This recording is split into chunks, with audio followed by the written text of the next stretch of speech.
and I are working together. We're the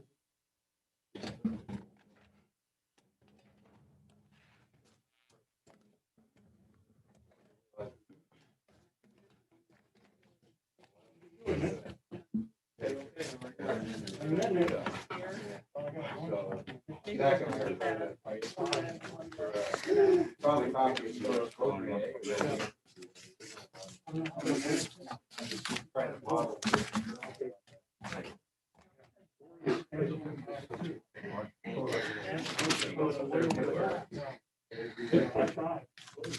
Yes. Young and energetic. Max, are we ready? All set? All set, Bill? Good evening, everyone. It's a little after 6. We'll be getting started with our committee meeting. Thank you so much for joining us tonight. This is a meeting of Bowling Green City Council's Community Improvement Committee. And since our process was interrupted, I thought I'd just go back to a minute or two review to state how we got to this point. Basically, at the beginning of last year, at the first meeting in 2020, the council president gave an assignment to the Community Improvement Committee to look into the possibilities of rental registration, rental licensing, and rental inspections in Bowling Green. And we were given a deadline as to when we were to produce a report. And we met 7 times. 5 of those meetings were pretty exclusively public input. And the other 2 meetings were discussions amongst the committee members. And at the end of the 7th meeting, which was right before everything changed, meetings became much more altered, a lot more Zoom attendance. We had our final meeting of those 7, wherein we produced a set of recommendations.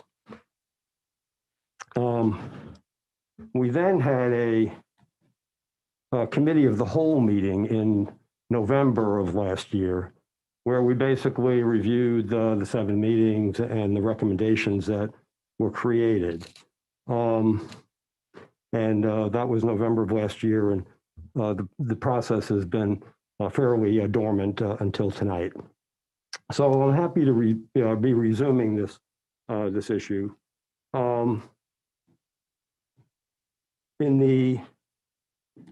After about 3 or 4 meetings of the first, committee meetings I mentioned, we received a draft ordinance from the city administration with possible registration concept and different ways to look at creating greater oversight of rentals.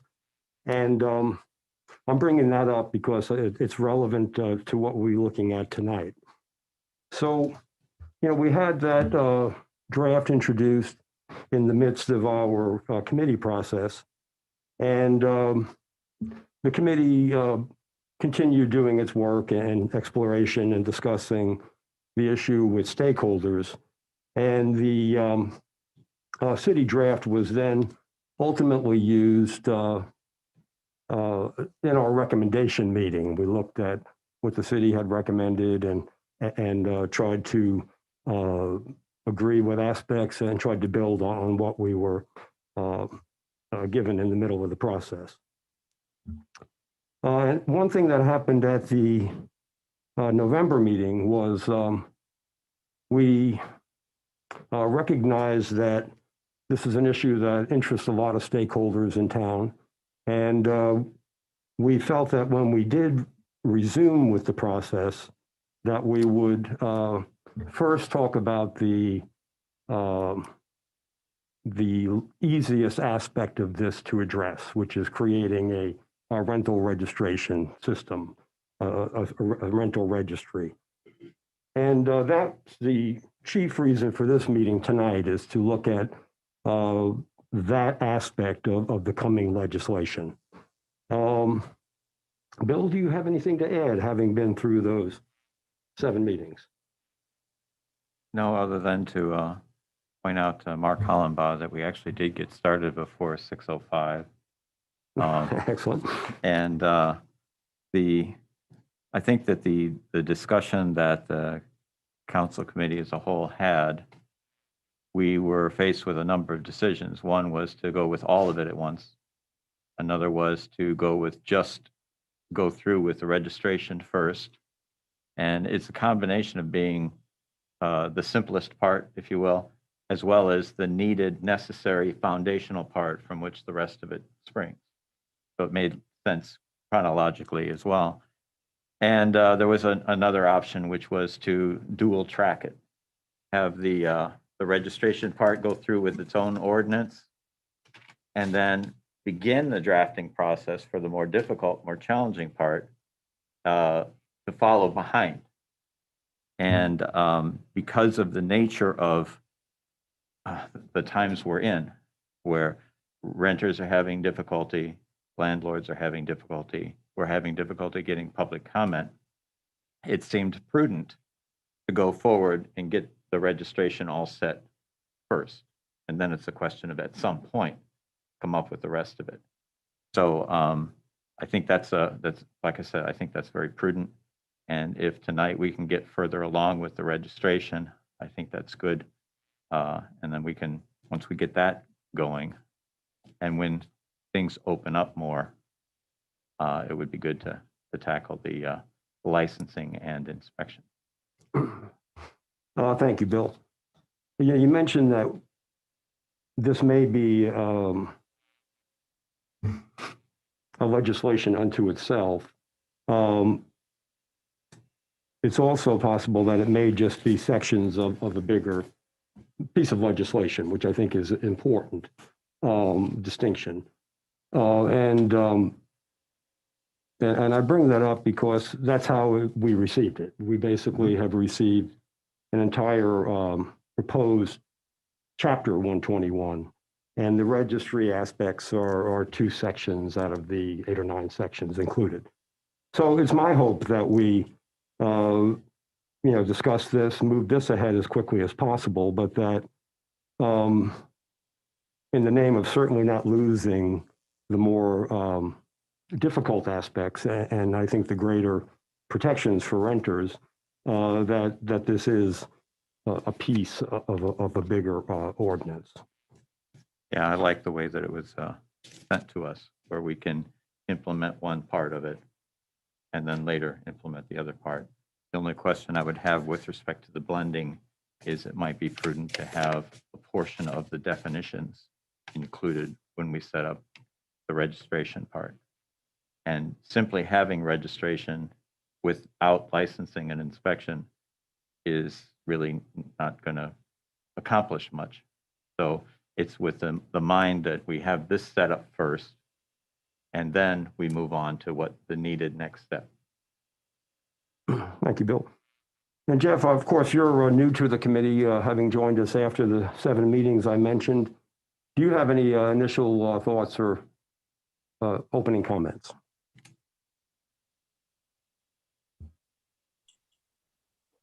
Just that I appreciate the work that each of you have done and Neocles did to get us to this point, along with the various people who have worked on this issue over the last 4 or 5 decades. I'm happy that we are looking at some pieces of legislation here that I think will begin to address the problem. Thank you, Jeff. Well, the aspect of the ordinance before us, or the complete ordinance before us, is a simple concept. It's basically has dates that there will be an initial registration period that are subject to change. We're getting to the dates in the ordinance suggest this would begin tonight, and of course we'll move those forward accordingly. But the entirety of these sections of either the entire ordinance or Chapter 121 are that any landlord with rental properties within the city will register each of their individual units. The additional aspects of the ordinance are if a landlord lives beyond greater than 35 miles away from Bowling Green, that the landlord would be expected to have a manager within that 35-mile radius, and of course, hopefully readily available and much closer. Basically, then there are dates that the registration period will be established. There'll be a range of dates for landlords to accomplish this, and the additional aspect of the sections we have is that if there are any change in ownership or whatever changes might occur, that a landlord is expected to re-register the property. And the final thing I have to say about the registry per se is that there's also a registration form that was suggested for use. Bill, I'll start with you again. Do you have any questions or comments or thoughts on the specifics of the registry per se? I have a few that I've jotted down. I'll just go through them. Maybe it might be good to list them and then circle back. Sure. First, it says in 121.02B as in beta, every landlord, and I think if we just make a note to put in the definition section what a landlord is. And still in that same section, says every landlord shall register with the city in a manner prescribed by the municipal administrator or his or her designee. I think since we're at the very genesis of this, it would be helpful to have some sort of communication. I don't know if it has to be in this legislation or not, but some sort of understanding that whatever manner is prescribed by the municipal administrator or his or her designee be bounced off of council. Again, I don't know as if it has to say and approved by council, but just some way to make sure that we're all in the same loop, because what's included does impact the licensing and registration aspect. So some sort of understanding or wording.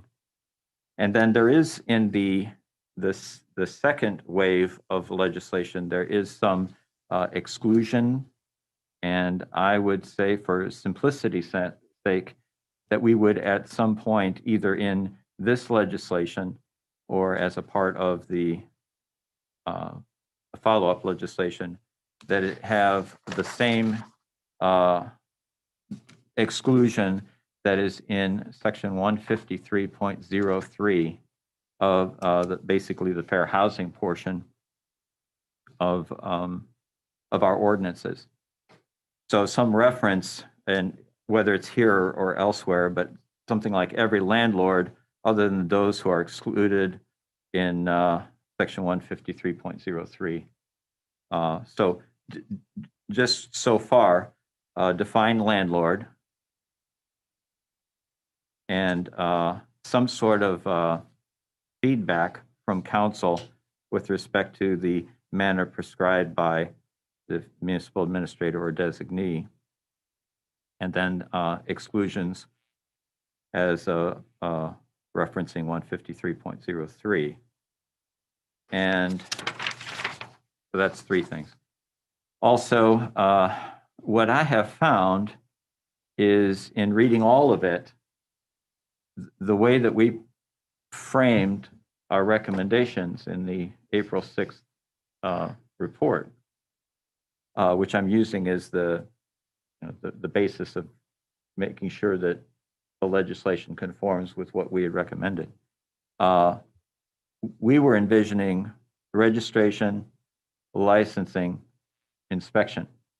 And I haven't found, and admittedly, there were quite a few things swirling around this weekend to get ready for, but I haven't found this linkage between registration, licensing, and then, of course, there's quite a bit with inspection. So I think that's something that somehow should be incorporated, in the sense that the reason we register is to get an idea of the properties so that we can then go through licensing. And part of the licensing process, in other words, the process saying you can't rent unless you're licensed. You can't be licensed unless you've registered, and then whatever other requirements we have, for example, some sort of inspection regimen. And so the reference to licensing seems to be absent. And I think that would be something that would be good to be incorporated, not necessarily in this first wave, but it's a good example of why we have the first wave and then the second wave. So that's what I have there. And then when you get to the form, it's a good first draft, but I have a few questions. And this gets back to some correspondence that we've recently received, and that is, what is a bedroom? And so if we somewhere, when it says number of bedrooms, if we somehow provide some guidance as to what is meant by a bedroom and what is not a bedroom, that might help with some of the concerns that you and I have received, and Jeff. So that's some sort of a refinement of the definition, but also on the form. I think it would be good to have somewhere on the form a definition of bedroom. So that's another thing. And then also, you have this registration form, and it says number of units, and it has information about the units. But if we have an apartment complex that has, let's say, 25 units, but 15 of them are 2-bedroom and 10 of them are 3-bedroom, then this form makes it a little more difficult, because it says number of bedrooms, then you're going to have to say, well, some of them are this and some of them are that. So we may have to figure out whether we have a registration per location, geographic location, or a registration per type within the geographic location. And I don't know if we don't need to resolve that tonight, but and then I really think that, again, this is a good first draft, but with respect to this whole process of registration, licensing, and inspection, there's, I think, an opportunity, and you could say a need, for additional information. For example, I believe it was Neocles that brought up, it'd be nice to have like a layout of the rooms. Like if it was a 25-unit complex and there were 2 different types, then you have 2 layouts. But if you have a home that's a rental home, you have a layout, and that would help us throughout the whole process, actually. But if we include that as one of the things for registration, we don't want to make registration too onerous, but there are some things that would be beneficial to have. So some sort of a layout would be good to have at some point, and maybe registration would be part of would be the time to have that. What do you see as like the benefits of a layout? Like, let's just say it's just a converted house. Used to be a home owner-occupied place. Now an apartment complex with, say, 3 bedrooms. What would be? Just flesh that out for me. Well, there's a tie between the number of the legal number of occupants, and that's related to layout in the sense that it's related to number of bedrooms. And then it also would be one of the reasons that we had for this And there were obviously a number of reasons, but one of them was to convey information. And so if we had the registry, and we have in our recommendations that it would be on a website someplace. So if we had that kind of information, that would help with people that are looking for places to live. So it would serve a number of purposes. It would help with the when we get to the inspection portion. It would help for communication, and we mentioned in our recommendations a very important part of what we were trying to accomplish was we saw that there was a need for communication, and so that would go toward communication as well. So there's a number of reasons, and I'm not saying that that's the only example.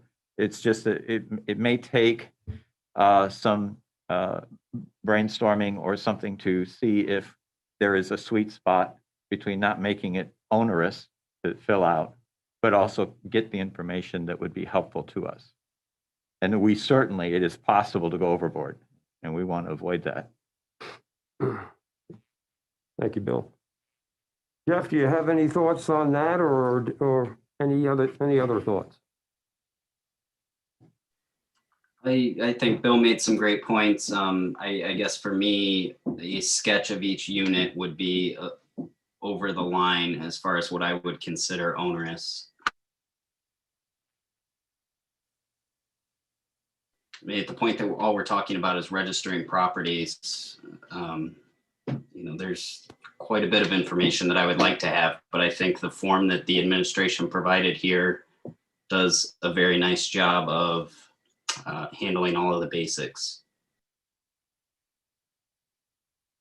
And I'm sorry, you felt that a sketch would be over the line in terms of onerous at this with registry per se, Jeff? Do you mean? Yeah. I don't know that for me personally, I would find that worth the extra burden that we would be putting on, particularly people who are renting a lot of units and would need to be providing a lot of sketches. The point about the number of units versus number of bedrooms, I do see here that they noted number of bedrooms if single family. I wonder if though maybe there is some sort of spreadsheet format we could come up with for multi-unit properties that would give a little bit more room outside of the little box we have here.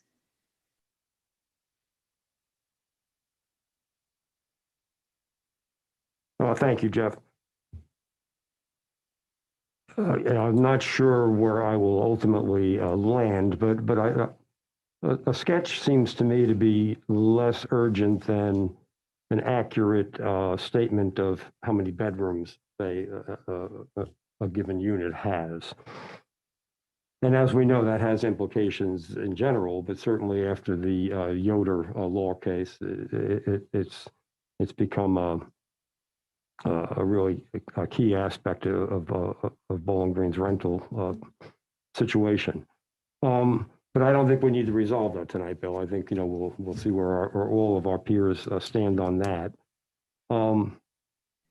John, just one more point. That was actually Bill also brought up the Yoder decision and the recent communication that we were all shared on. I do think that is something worth taking a look at. I don't know that we need to necessarily do it right now with this particular piece of legislation that is already in the later stages, which is not to say that it's not an important issue that we should look at. Defining a bedroom and making sure we're taking a look at how properties are being split up. Obviously, that's all very important and something that we want to keep track of, but maybe not at this stage, in my opinion. My thinking on the motivation is if we go forward and if this is the form, then we're starting a process where at some point we'll probably be modifying it. But then what we got is we got a form that starts off in a version 1, and then partway through, maybe it's a matter of months, whenever we go to version 2. And so that introduces a complexity of, do we go back to the ones that filled out version 1, or do we try and get it?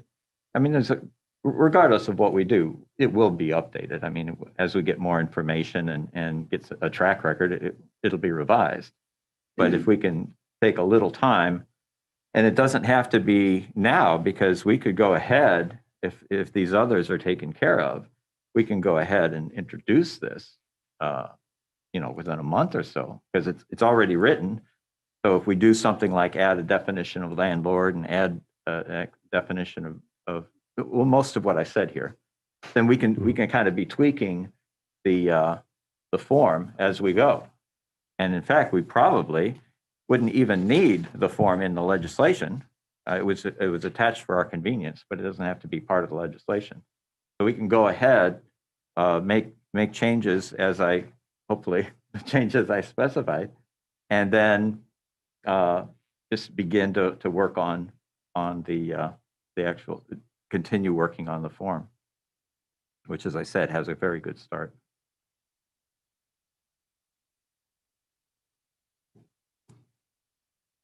So Bill, are you, of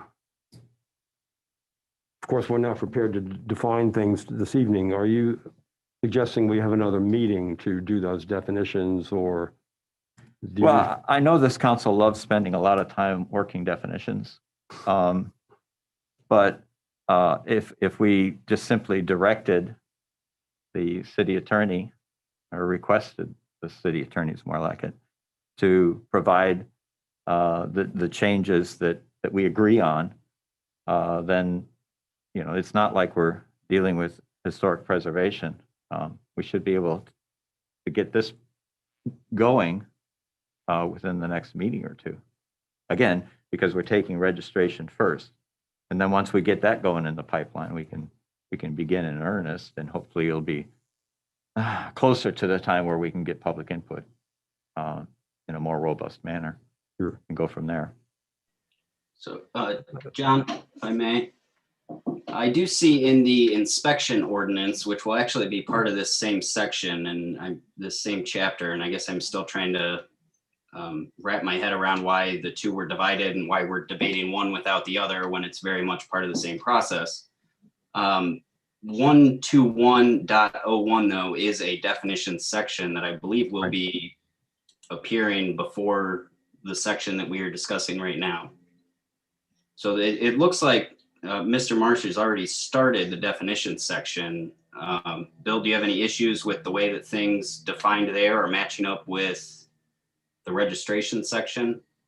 To the extent that those definitions tie into registration, no, with the exception of defining landlord and defining bedroom. And to answer your question about why we have separate tracks for it, it does go back to the meeting that we had at council as a whole back in November, where we were faced with, well, do we just go with registration? And there was an argument to do that because that's it was said, there was a low-hanging fruit, and it's less controversial, and it's a needed first step. So that's why registration's first. But then there was discussion about, okay, if we have registration, we get that in place, and then we'll go after licensing and inspection. And the paths kind of diverged a bit. It was this, don't even start those till we get registration. And then there was a discussion about, well, we can have them parallel tracks. So it was already a compromise, if you will. And the vote to have it continue, but on separate tracks, which is what we're doing here, was a 4-3 vote. 3 members wanted, let's just do registration first. 4 members wanted, okay, we do registration first, but following behind it, let's not just wait, following behind it, we'll have the licensing and inspection. So that's why we are where we are right now, is because we didn't want it all as one because of a number of reasons, the COVID restrictions and the task at hand. And before we do anything else, we need to have registration. So we took advantage of the segmentation, if you will. There wasn't any discussion that I recall about let's just do registration and leave it at that. There might have been one member that thought that. So for the most part, it's almost unanimous that we will get there. But the path to do that, because of where we're at and so forth, is to do the registration first. And the only difference really between doing the registration first and the licensing and inspection was the timing. It wasn't a question of, no, we'll do it all at once. It was a question of, do we do registration, get that in place, and then work on licensing and inspection? Or do we do registration first and have further down the pipeline, get started licensing and inspections, which is what we have here? Does that help? Yeah, I guess it's not going to be any less controversial, if we debate this for several months and then debate that for several months and then put them together and we can debate it for several more months. Then ultimately we're talking about the same process here. I agree, we do need to register the properties first, obviously. And one of the things I liked about one portion of this ordinance is that we did allow a very generous period of months for everything to go into full effect. I'm sure that was done intentionally to allow people to adjust to this process. I guess I'm just not, maybe I just disagree with the rationale. The main point is that you understand it, and then whether you disagree or not, that's certainly fine. I just want to make sure that I answered your question as to why it is going this way. And as far as you mentioned that there is a generous time for it to be implemented, and part of that was one of the concerns that we had was that, as I mentioned at the beginning of the meeting, we have renters who are trying to make ends meet, and we have landlords who are trying to work through this really tough time. And so it's like, okay, they can't, we don't have the kind of environment we'd like for public input, and we don't want to put too much of a burden on people at this point. So it seemed those are some of the other reasons. But again, I just want to make clear why it was done that way, and certainly you can agree or disagree. That's perfectly all right.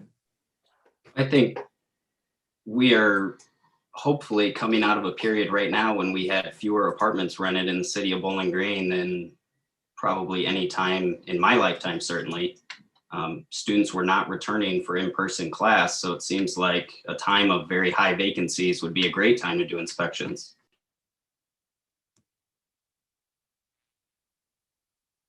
There would be that aspect, Jeff, yeah, but I hear what Bill's saying, and I partially agree with Bill, and I see what you're saying about vacant properties at this time.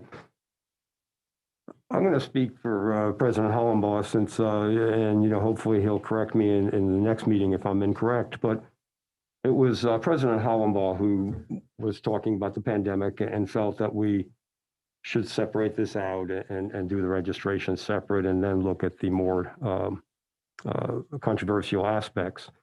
And he and I spoke about that again this weekend. And, in my perfect world, we would act on this sooner than later. And I believe one of Mark's feelings is if we have the registry created,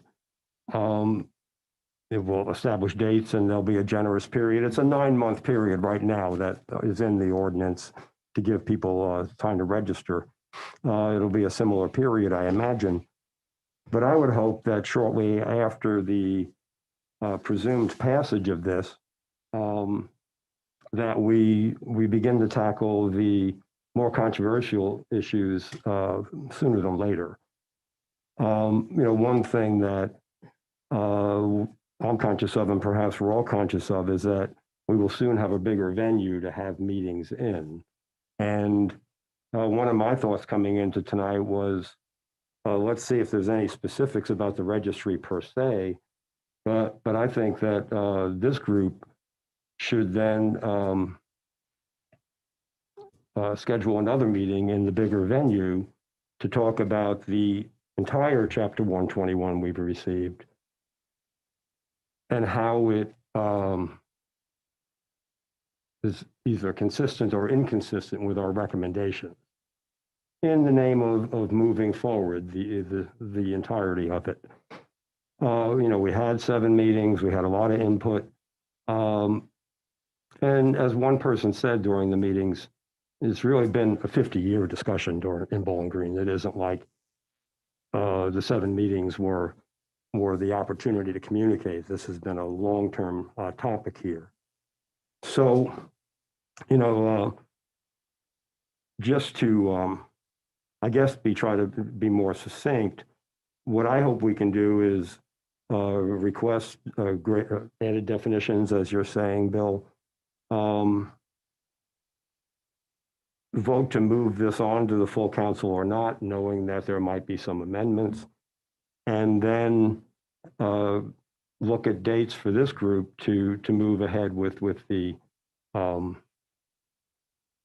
additional aspects. Any thoughts on that, gentlemen? I guess, Chair, if we went through the 7 items I mentioned, some of them don't apply as far as putting the legislation together. So if we were to agree to have to request the city attorney put in a definition for landlord and put in a definition for bedroom that's consistent with the times, and agree to have an understanding, it doesn't have to be in the legislation, that what's put together by the municipal administrator or designee is somehow passed by council. It can be a committee. I don't care, as long as we have a chance to look at it. And also include the exclusion that's specified in 153.03 of the fair housing section, which is 153. I think that's those 3 items, if you will, could be easily added to the current form of the registration legislation. If we want, we could actually say not only a definition of landlord and a workable definition of bedroom, but also any other definitions that are in the definition portion of the other ordinance, if you will, to be included. And we can put the rest of them in later. But the ones that pertain to registration, if we do all that, then we can just say, okay, fine, have Mike put it together and we can introduce it next meeting. And Bill, since you looked at 15303 and others haven't, can you clarify what that is without taking time to read it right now? I mean, what is the... Oh, yeah. Basically, with one of the really good parts of the fair housing ordinance is it passes muster at the federal level. And you may recall with the anti-discrimination ordinances, the rental section was very straightforward because it plugged right into the fair housing ordinance. And so here it's like, well, all right, there are exceptions. And to me, the biggest example of an exemption would be, let's say you have somebody that rents out a room in their home. It's in their home, not a duplex or anything.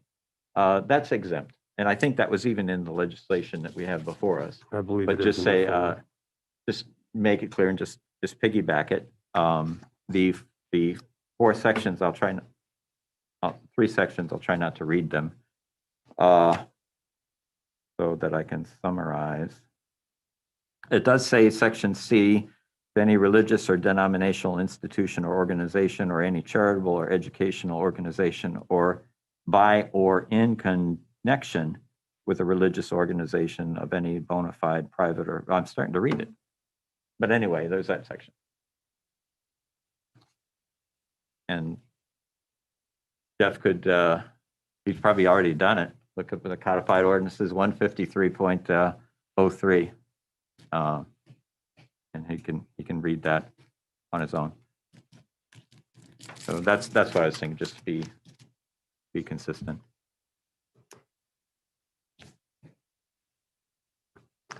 So then, Bill, you're saying if we add these definitions, Yes, or requested definitions, yes, honor the, what exists in 15303, Yes. that you feel that we are then, those are the things that you would like to see happen before we even move this aspect. Yeah, and I don't, I don't have to see that version before it's introduced.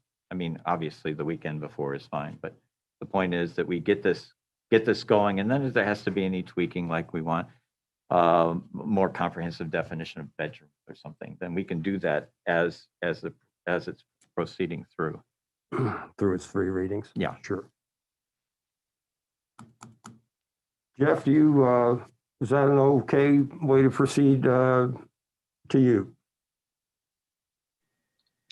If that's the way the group would like to proceed, my personal preference would be to combine and consider the entire ordinance and pass the entire law or not pass it.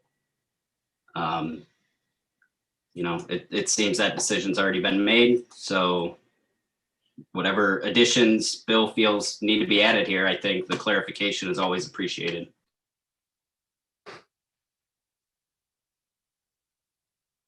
Well, thank you, Jeff, for, wanting to have the entirety addressed. I'm going to personally just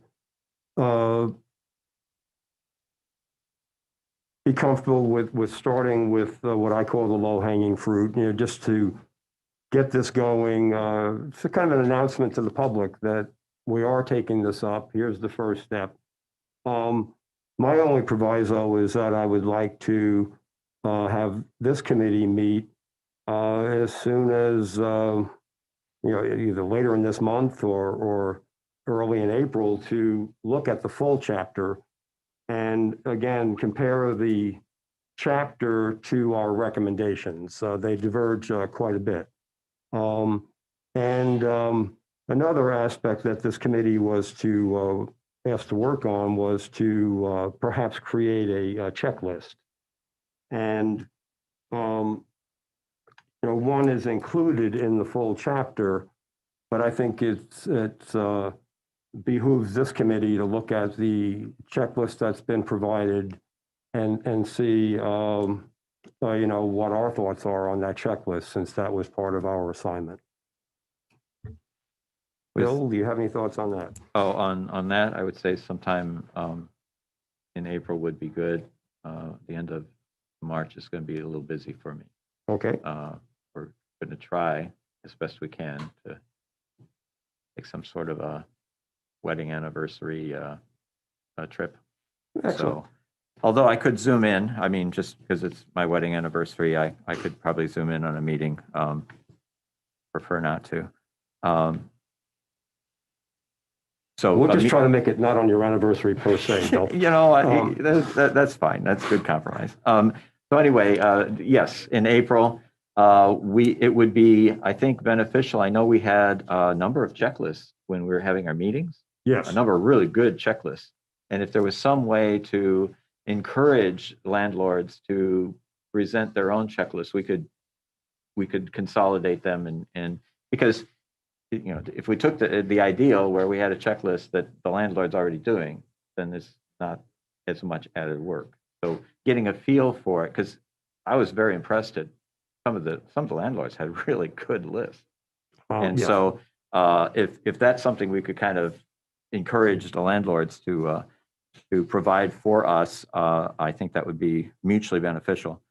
In terms of moving this along, I will, with the sense of what everyone has said, make a motion so that we can be very clear on what it is we would like to request the city attorney do, is provide definitions that are needed for this section. And I suspect that would be just simply go to the existing definitions and throw in the ones that we need for registration, as well as landlord and a very, very robust definition of bedroom. So that's one thing. Another is to include the exclusion for the fair housing exclusion of 153.03 and incorporate that into the registration legislation, hopefully for introduction at the next meeting. That's my motion. Please don't ask me to repeat it. I would second that. Motion, Jeff, do you have any comments on that? Or, okay, do we go right into a vote on the You motion? can just take a voice vote. Just ask all in favor. All in favor of the motion, please say aye. Aye. Aye. Those opposed? Thank you, Bill, for putting that all into words. And then at the second meeting tonight, I'd like to schedule something certainly in early April, Bill, to, will you be back by early April? Is that safe to say? Yeah. Excellent. Yeah. And again, because I hear what Jeff's saying, I would have preferred to be looking at the entire chapter myself, but I understand the times we're in and the possible gain of getting this going. But at the meeting that we'll request tonight at the council meeting, that's what I would like to see is a look at the entire draft we received relative to our recommendations. And we certainly did receive a lot of checklists during the process. Let's relocate those and share them. And I'll contact the landlord association to see if there's any Excellent. that they would like to provide. Excellent. So of course, that's not really a motion. I don't think we need that for this. Does that sound like an okay way to proceed to you, Jeff? Yep. Excellent. And I just want to level set the expectation that I would be very surprised if we can handle the licensing and inspection in one meeting.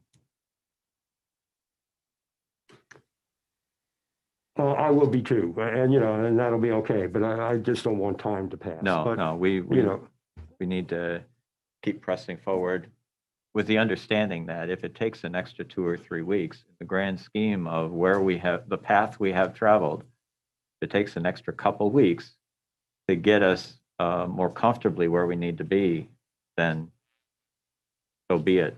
The end result is we should have something that is meets the needs of the citizens of Bowling Green and is not too onerous. Well, thank you, Bill. Sure, I appreciate that. And if it takes more than one meeting, that is what we will certainly do.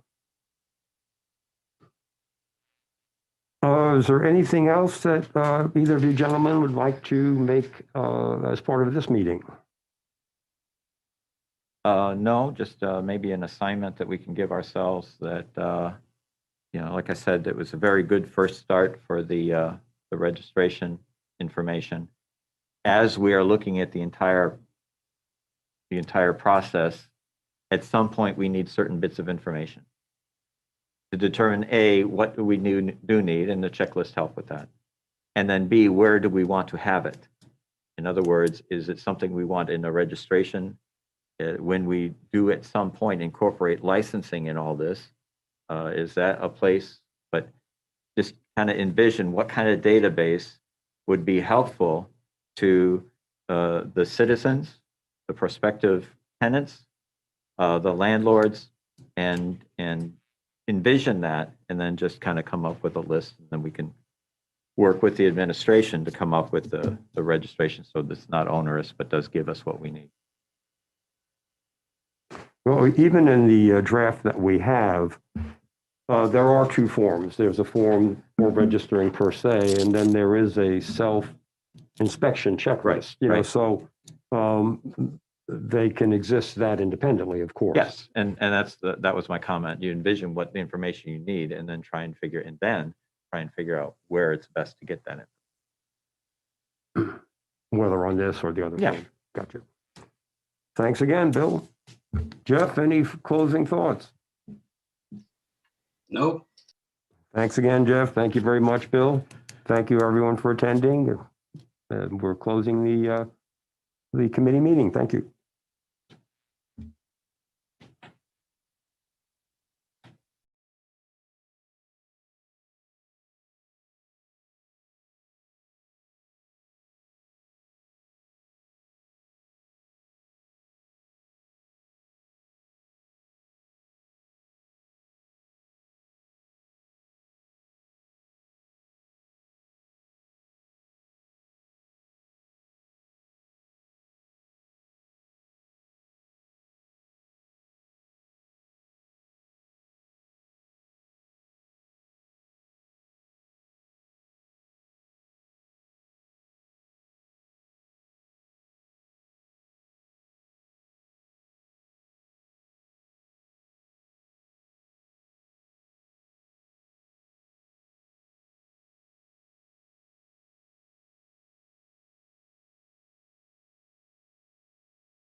Those are the two for Rachel. They have 3 signatures. Like Okay. you're doing a little snack, eh? I did.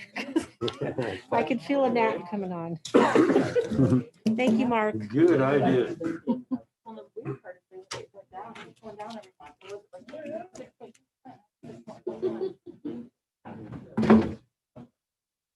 What box are you talking about? That great one. Okay. You want to grab one? I think it's been there forever. Yes, you know, like these things are new, Okay. but that's been there. Yeah, I'll jump, after this meeting, I'll try to catch it. Thanks, Tim. Sure. I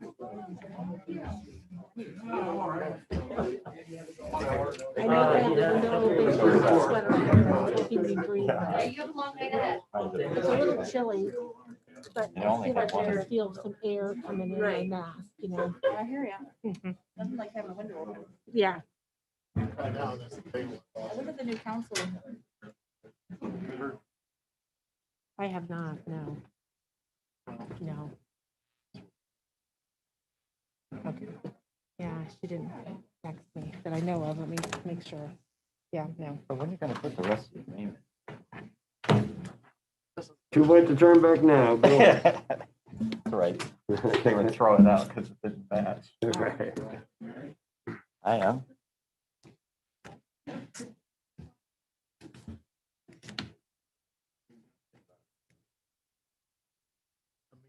We're all good to go. Okay. Good. Okay.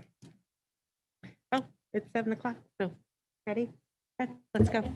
Okay, could you please rise and join me in the Pledge of Allegiance? I pledge allegiance to the flag of the United States of America and to the republic for which it stands, one nation, under God, indivisible, with liberty and justice for all. Okay. Thank you to everyone who has joined us this evening. Kay, could you call the roll? Dennis, Yes. Harold, Here. Hollenbaugh, Here? Phipps, Yes. Robinette, Here. Roland, Zanfordino. Here. Okay, the minutes from our last meeting on February 16th have been distributed for everyone to peruse. Are there any additions or corrections to those minutes? Mr. President, Kay sent out a revision, if you will. And so, assuming there's no other revisions, I move that we approve the minutes of February 16th with the addition of the modification that was made. Second? Okay, properly moved and seconded. All in favor, say aye. Aye. Opposed, same sign. Okay, correspondence.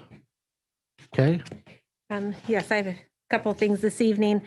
From Finance Director Brian Bouchon is a listing of budget transfers to be made for this month.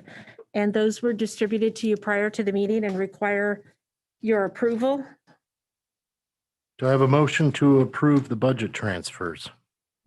So moved. Second. Properly moved and seconded. All in favor, say aye. Aye. Opposed, same sign. Okay, And then also distributed to you prior to the meeting was the financial budget summary report for the month of January 2021. And then I have 3 fiscal officer certificates in conjunction with legislation that is on your agenda tonight.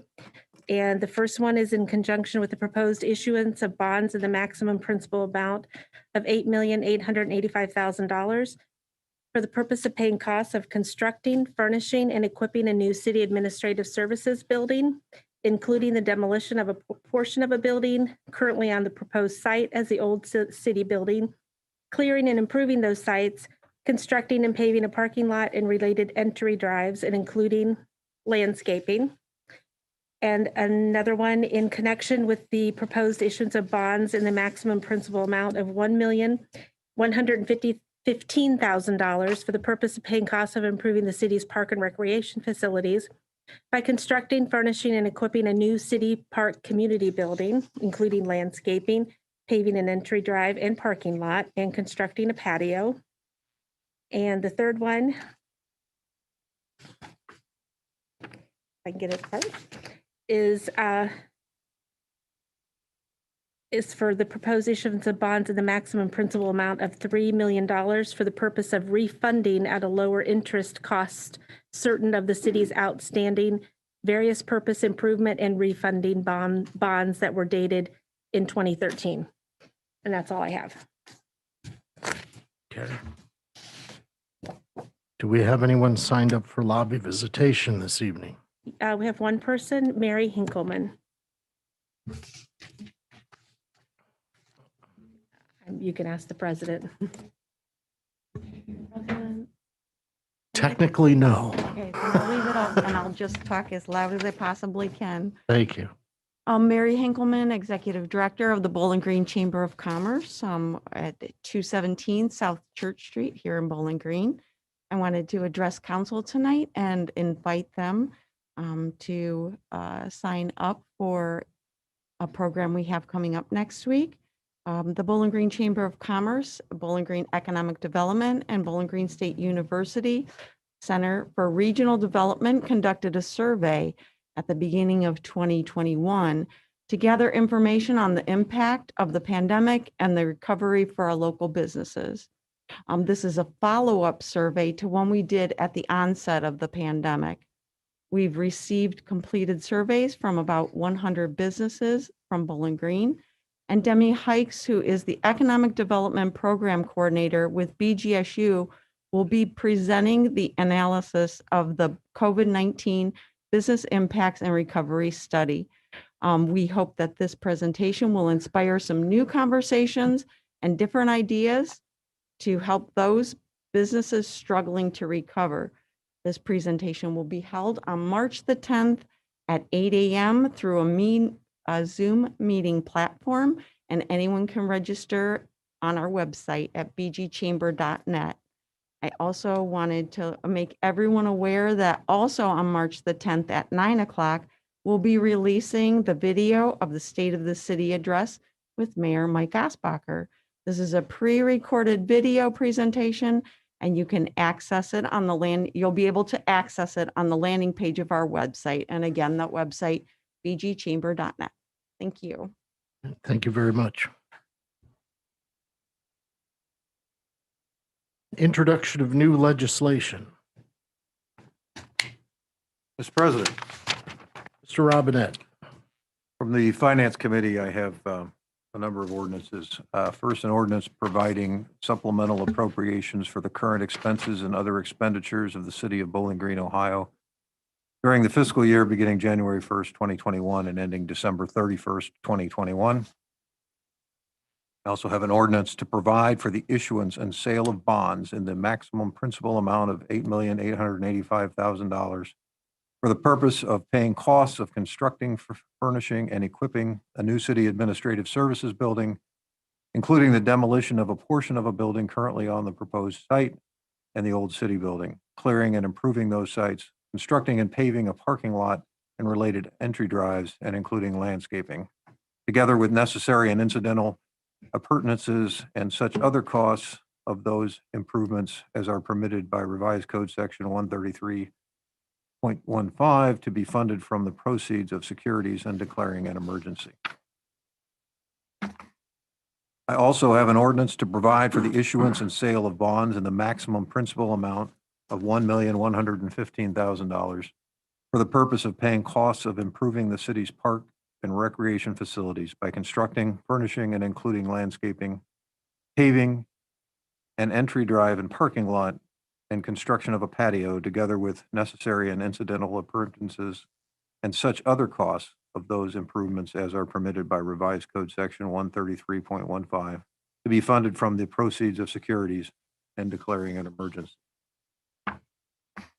And I also have an ordinance to provide for the issuance and sale of bonds in the maximum principal amount of $3 million for the purpose of refunding at a lower interest cost for certain of the city's outstanding various purpose improvement and refunding bonds, Series 2013, dated March 13th, 2013, and declaring an emergency. Okay. Mr. President, Mr. Harold. for the Transportation and Safety Committee of Council, I have, and I will try and read it as well as Greg did, a resolution authorizing the filing of an application or applications with the Ohio Department of Transportation for grants through the U.S. DOT Federal Transit Administration, FTA, as authorized under federal transit laws as codified 49 USC Section 5311, formula grants for rural areas, Ohio's Rural Transportation Program, and/or the Ohio Transit Partnership Program, and executing a contract for the fiscal year 2022 Ohio Elderly and Disabled Transit Fare Assistance Program, and 5339 and/or 5311 funding for capital and/or operating assistance and the Ohio Transit Partnership Program, and executing a contract with the Ohio Department of Transportation upon project approval.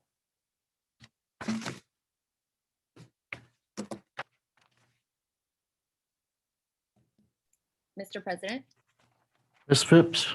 I have two ordinances from the Planning, Zoning, and Economic Development Committee. The first is an ordinance accepting annexation of approximately 10.822 acres of land in Center Township, Wood County, Ohio, from Richard E. and Judith L. Carpenter petitioners. And the second is an ordinance establishing of M3 Business Park zoning for the approximately 10.822 acres of land located on Bowling Green Road West and recently annexed to the city as petitioned for by Richard E. and Judith L. Carpenter. Okay. Brings us to official reports. Mr. Mayor. I have no report pending any questions you may have. Are there any questions for the mayor? Just a comment, Mr. President. You picked a good night to not have a report. I Thank thought that you. would be appreciated. Thank you. Municipal Administrator, Ms. Treader. I'll be very brief. We recently sent out some correspondence to all the residents of Bowling Green, updating them reminding them about the city's recycling program and other programs available to them. And in there, we mentioned a composting program coming in March. We are excited that we received a lot of feedback with people asking specific questions about that program. And we will be rolling out more information as the month goes by, but just as a general timeline, because that's the biggest thing we've been asked about. And we're looking at the last week in March that will be available. Some of our folks, we still have some prep work to do out at the facility, pouring a concrete pad and so forth. But just wanted to give you that general timeline with more information to come. And that completes my report, subject to your questions. Are there any questions for Ms. Treader this evening?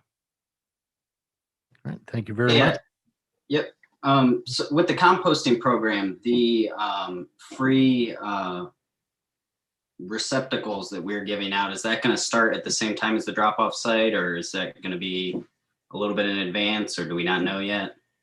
It is a drop-off site. All the collection will be at the drop-off site. Right. We were, I believe it was 250 composting bins, though, we are giving out to the first participants. Are we not doing that anymore? I don't have those details, and I'm trying to look at Joe in the hallway because we're at capacity here in the council chamber. So Lori, on the I'll follow up with an email. Amanda's radio interview, she mentioned 5-gallon buckets that were purchased for this Okay. project. I don't know that, but I heard a radio interview and I don't recall that she mentioned any distribution plan. But So she yeah, did- again, we'll be rolling all that out here this month. So we were just trying to get a teaser and get people talking about it, which we've been successful doing. And again, we'll get that information out to folks. We're Okay, still thank in you. finalizing things. Okay. Planning Director. No report. Are there any questions for the planning director this evening? I mean, other than the many questions we'll have in our next meeting. Mhm. Okay. Who else is here? Do we have anyone in the hallway or? Just Mike. Okay. City Attorney, Mr. Marsh? Any questions for Mr. Marsh? Again, other than the questions we might have in the next meeting. Is that it for staff for this evening? Okay. No one's hiding in the hallway or? Okay. All right. That brings us to council committee reports. Mr. President? Mr. Zanfordino. This evening, we had a community improvement committee meeting to resume our discussion of rental registration, et cetera, in Bowling Green. And we discussed the registry per se, as that's the piece that's before us right now.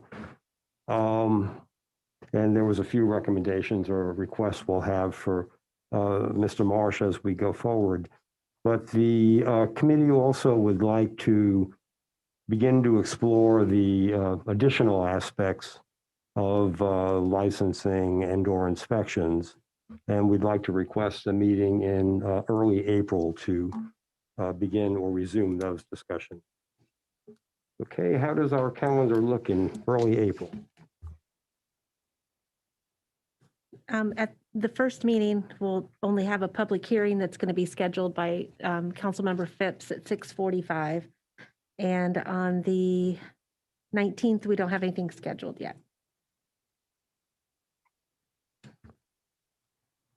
You know, Bill and Jeff, we might need more than just an hour before a council meeting. Do you guys both want to look at another evening of the week? Give ourselves a good hour and a half or two? It would be ambitious to not get it done in more than one meeting. Did I say that right? It'd be ambitious to just get it done in one meeting. Thank you. So if we met the first meeting in April at 6 and got a start on it, and so in that 40 or so minutes, and then schedule a follow-up for the following council meeting, then I think we would be making progress. So that's one option. Another one is to pick a night and just do a marathon. Well, okay, I like what Bill's suggesting. Can we ask for a meeting at 6 o'clock on both of those dates in April? Okay. And if we miraculously don't need the second one, we will cancel it. Okay. Thank you, Kate. Got it. Thank you, Bill. Okay. Are there any other council committee reports? Mr. President, Ms. Phipps? the Planning, Zoning, and Economic Development Committee needs to hold a public hearing on the interim zoning ordinance being given a first reading tonight. And I think Kay tells me that April 5th at 6:45 should work. Is that right, Kay? Yes, that's correct. Okay. Okay. Any other council committee reports? Okay. Hearing none, that brings us to the reading of legislation.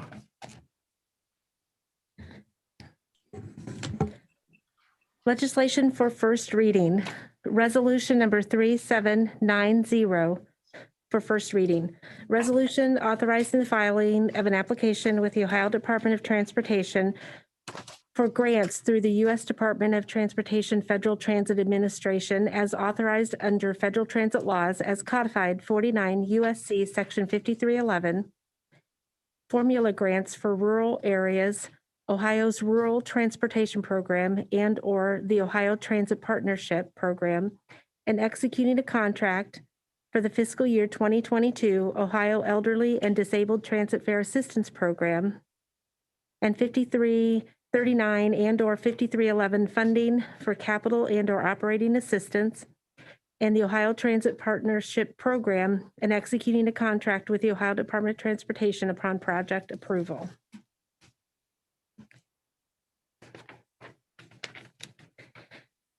Ordinance number 8906 for first reading, ordinance providing supplemental appropriations for the current expenses and other expenditures of the City of Bowling Green, Ohio during the fiscal year beginning January 1, 2021 and ending December 31, 2021.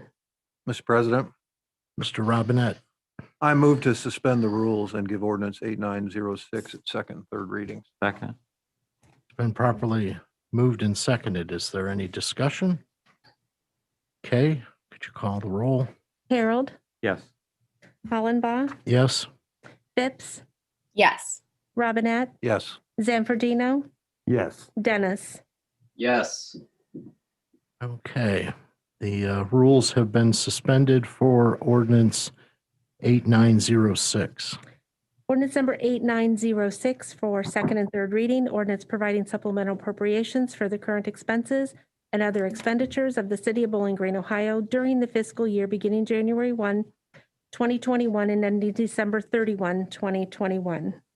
Mr. President, Mr. Robinette, I move to adopt ordinance 8906. Second. been properly moved and seconded. Is there any discussion? Okay, Kay? Hollenbaugh, Yes. Phipps, Yes. Robinette, Yes. Zanfordino, Yes. Dennis, Yes. Harold. Yes. Okay, ordinance 8906 is adopted. Ordinance number 8907 for first reading. Ordinance to provide for the issuance and sale of bonds in the maximum principal amount of $8,885,000 for the purpose of paying costs of constructing, furnishing, and equipping a new city administrative services building, including the demolition of a portion of a building currently on the proposed site and the old city building, clearing and improving those sites, constructing and paving a parking lot and related entry drives, and including landscaping together with necessary and incidental appurtenances and such other costs of those improvements as are permitted by revised code section 133.15 to be funded from the proceeds of securities and declaring an emergency. Mr. President, Mr. Robinette, I move to adopt the emergency clause for ordinance 8907. Point of order, are we allowed to adopt an emergency clause before its second reading? I We've done believe it. so. Yeah, Okay. I believe so. or we Well, could just yeah. wait and do the emergency clause next. Yeah, I was thinking of an amendment, so Yeah, my- we've done it lots of times, so. Yeah. There's a Okay. second? it was an amendment. So has it been seconded? Not yet. Okay. There's a second? I know we've done it before, so I'm Okay. comfortable seconding it. Okay, properly moved and seconded. Kay, could you call the roll? Phipps, Yes. Robinette, Yes. Zanfordino, Yes. Dennis, Yes. Harold, Yes. Hollenbaugh. Yes. Okay, the emergency clause has been adopted for ordinance 8907. Ordinance number 8908 for first reading, ordinance to provide for the issuance and sale of bonds in the maximum principal amount of $1,115,000 for the purpose of paying costs of improving the city's park and recreation facilities by constructing, furnishing, and including landscaping, paving an entry drive and parking lot, and construction of a patio, together with necessary and incidental appurtenances and such other costs of those improvements as are permitted by revised code section 133.15 to be funded from the proceeds of securities and declaring an emergency. Mr. President, Mr. Robinette, I move to adopt the emergency clause for ordinance 8908. Second. okay, properly moved and seconded. Kay? Robinette, Yes. Zanfordino, Yes. Dennis, Yes. Harold, Yes. Hollenbaugh, Yes. Phipps. Yes. Okay, the emergency clause has been adopted for ordinance 8908. Ordinance number 8909 for first reading, ordinance to provide for the issuance and sale of bonds in the maximum principal amount of $3 million for the purpose of refunding at a lower interest cost for certain of the city's outstanding various purpose improvement and refunding bonds, Series 2013, dated March 13th, 2013, and declaring an emergency. Mr. President, Mr. Robinette, I move to adopt the emergency clause for ordinance 8909. Second. Properly moved and seconded. Kay? Zanfordino, Yes. Dennis, Yes. Harold, Yes. Hollenbaugh, Yes. Phipps, Yes. Robinette. Yes. Okay, the emergency clause is adopted for ordinance 8909. Ordinance number 8910 for first reading, ordinance accepting annexation of approximately 10.822 acres of land in Center Township, Wood County, Ohio, from Richard E. and Judith L. Carpenter petitioners. Ordinance number 8911 for first reading, ordinance establishing interim zoning of M3 Business Park zoning for approximately 10.822 acres of land located on Bowling Green Road West and recently annexed to the city as petitioned for by Richard E. and Judith L. Carpenter.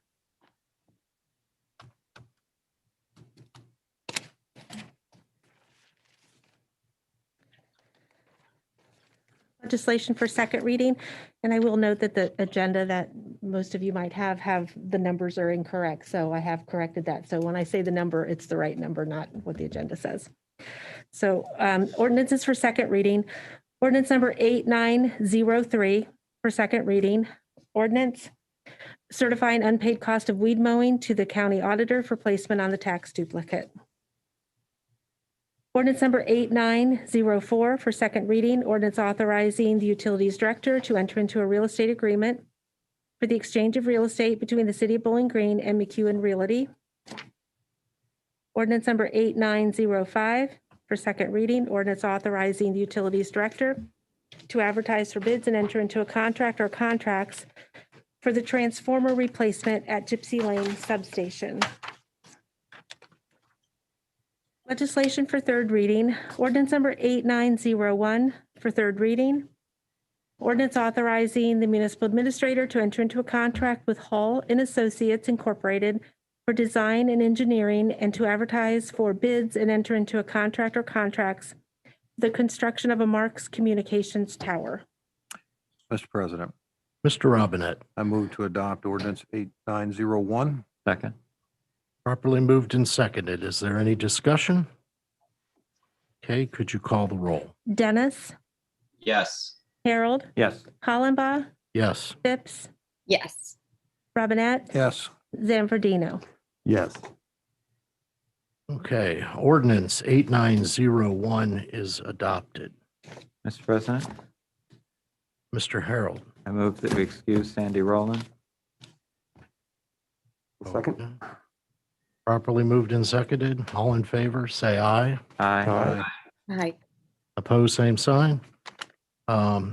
Any other business to come before council? I would like to mention that our mandatory mask ordinance is set to expire at the end of March. Therefore, at our meeting on March 15th, council will have to make a decision whether to extend that or not. So I just want it to be known to everyone that if you have any opinions on that, reach out to your council members prior to that March 15th meeting. Is there any other business to come before council? Mr. President, Mr. Dennis. I just wanted to give a shout out to Boy Scout Troop 422, who is joining us tonight, working on their citizenship in the community merit badge.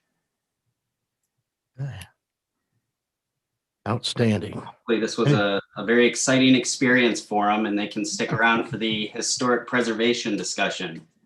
I was going to say they got lucky and they got a pretty short council meeting for their merit badge. Anything else? Okay, is there a motion to adjourn? So moved. Second. Okay, properly moved and seconded. All in favor, say aye. Aye. Opposed, same sign. Okay, I would ask everyone to hang around. Let's take about a 5-minute break here before we start the next meeting.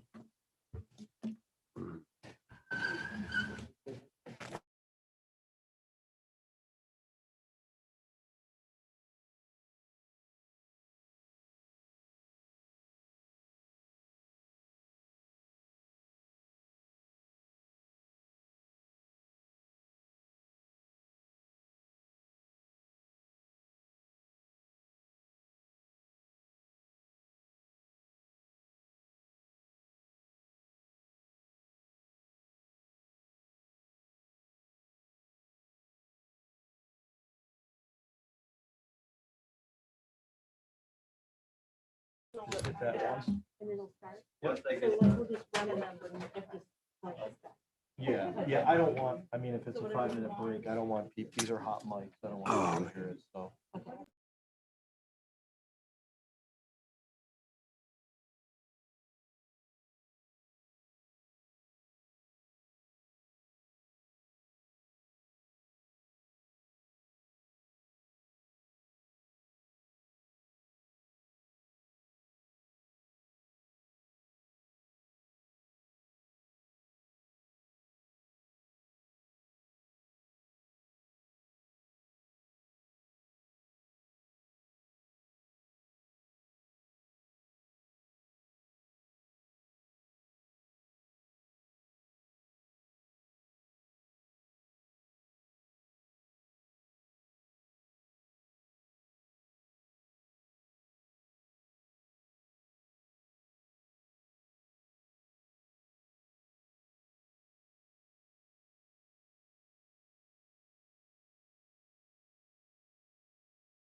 Okay. We all up and running? Mhm. Okay, welcome to our second committee of the whole meeting with regard to historic preservation. I think to start out, I would like to have Heather speak. She was in conversation with Nathan Bevel from down in Columbus, and he went over some of the changes that we made at our last meeting. And since our primary goal with historic preservation is to qualify as a certified local government, we don't want to do anything that might jeopardize our qualifying as a certified local government. So Heather, if you could speak to those issues. Sure, thank you. So I did take the cleaned up version that you were all sent last Thursday and sent that to Mr. Bevel. He's seen our ordinance a couple times, so I thought it was really important that he provide us with any potential red flags that may not qualify us as a CLG. So there could be additional comments in the future, but at least we know there's these couple red flags that he pointed out. I do appreciate his time because their tax credit, historic preservation tax credit was due Friday, so he's really, really busy. So I appreciate that he called me today about this and had sent me an email also. So I did send you a memo with a couple changes he did recommend. He also offered to look at additional edits that happen after tonight. So I really appreciated that for, again, all of our time, best use of our time. So the first comment under 158.04, procedures for establishing the Historic Preservation Commission. The red flag he saw was that the National Park Service, who actually approves the CLG status, wants it to read as following. And again, I am just taking the checklist that Nathan suggested that we use word for word. So under D, he is suggesting we say all members of the commission must have a demonstrated special interest, experience, or knowledge in history, architecture, historic preservation, or related disciplines. At least 2 members must be preservation-related professionals to the extent such professionals are available in the city. This shall include the professions of architecture, architectural history, archaeology, planning, or related discipline. Again, directly from the CLG checklist. Present. Mr. Robinette? Very no brainer. I move to adopt the recommendation by the state preservation. Second. Mr. President, now that it's been moved and seconded, I have some reservations about it. I understand the rationale Greg gave, and that is if there is absolutely no leeway in this, then we have to do it. I would like some clarification if there is absolutely no leeway in this. And the reason I need the clarification is the mayor at the last meeting mentioned that he has had very difficult time finding people to fill the spot. And this puts an even, really restricts him if it says all members of the commission must have a demonstrated special interest, experience, or knowledge in history, architecture, historical preservation, or related discipline. That would be all members. And then what really causes pause, that's one reason. The second one is in Mr. Bevel's explanation, and I am really appreciative of his giving the extra explanation. It says, but you want to avoid having someone willingly antagonistic or who will otherwise have a bad effect on commission operations. I don't know as if that would prevent that from happening, but one of the things that we see on boards and commissions is it's good to have a diversity of opinion and perspective. And if all members have the same background, I think we're missing something. So for me, if there is leeway, then I am very opposed to this. If there isn't leeway, then we're stuck with it. And do you know, Heather, if there is, do we have to have this wording? The short answer is yes. I mean, we want to get that checklist approved, and that's one of the criteria. And I think, it says to the extent such professionals are available, and it says special interest. So there is some leeway, I would argue, baked into this. And just think, there's 78 other communities that have to follow this. So I have to believe they're in the same boat where it's not always easy to find these types of people. But right now, we have a great commission. I hope they're around a long time. And again, just sharing what the state requires Yeah, and the National Park Service. The commission is obviously a special interest and has done a great job, but we have one vacancy. And so that without this extra requirement, we have a vacancy. And if you recall, well, you know this, but to remind everyone, there is wording that we went through last meeting that says the mayor has, I think it was it 60 days or 90 days to fill a vacancy. So it's like, all right, we'll make it really, really tough and we'll start the clock running. And so that was my rationale. If in your professional opinion, we don't have any leeway, then we don't. But it is concerning to me. Okay, it has been moved and seconded that we adopt the recommended language. All in favor, say aye. Aye. Opposed, same sign. Okay. Okay. Comment number 2 from Mr. Bevel, 158.05, powers and duties of the Historic Preservation Commission, letter Q. He is recommending that we say, the commission shall undertake additional responsibilities by agreement with the State Historic Preservation Office. Before that, it had said in order to maintain the city status as a certified local government, once the status has been granted. He said that's not true, and that he thinks that might have came from a version where you have to follow section 106 requirements for federal funding. And so he said, again, he just felt that needs to be removed.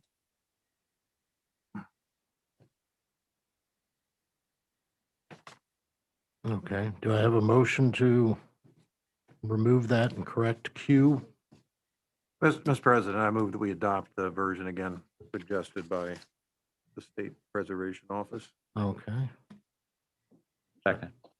okay, properly moved and seconded. All in favor, say aye. Aye. Opposed, same sign. Okay, Okay, comment number 3. Unfortunately, this one's one of those little bit of a fuzzy one that I don't have an answer for you. It's more of a discussion related warning from Mr. Bevel. Under 158.06, procedures for the identification, review, and designation of listed properties in historic districts. The current version under section A5, contiguity of districts. He is concerned with the exceptions. He said he fears that that is very similar to spot zoning and what he had termed a donut type of situation that could happen with those exemptions. So he talked about the large property and where you could have 3 or more contiguous non-contributing properties be exempt. Again, he had no answer. He just saw that and thought it was a concern that the National Park Service may bring up under their review. So just wanted to make sure I shared what he had told me. Mr. President, go ahead. so Heather, in our last zoning review that prompted the complete overhaul of our zoning code that we are undertaking currently, wasn't one of the issues that they identified the spot zoning that we have occurring in a lot of places in Bowling Green? I do not recall details. That was a pretty long memo. So if you saw it, I appreciate your memory. Yeah, I mean, I guess his comment here just, it does make sense to me. I don't know why we would want huge holes in the middle of historic preservation, or property lines being drawn around individual properties or groups of individual properties and then being picked up later down the block. That just doesn't make a lot of sense to me either. Well, does anyone have a recommendation on how we might address that?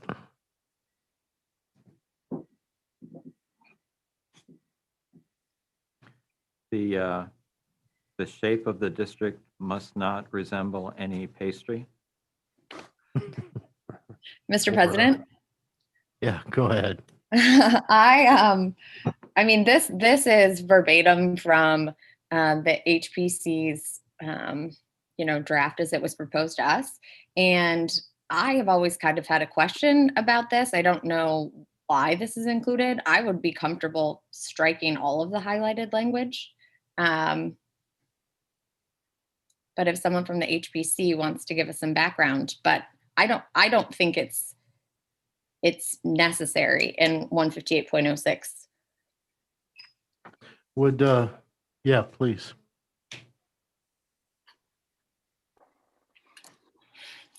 The main reason why that language is in the draft was to make it somewhat easier to establish a historic zone in an area of the city. If there if there was either of those two so defined entities somewhere in the proposed district. I think that's the only reason. Okay. So, I mean, in your opinion, is striking it going to be problematic?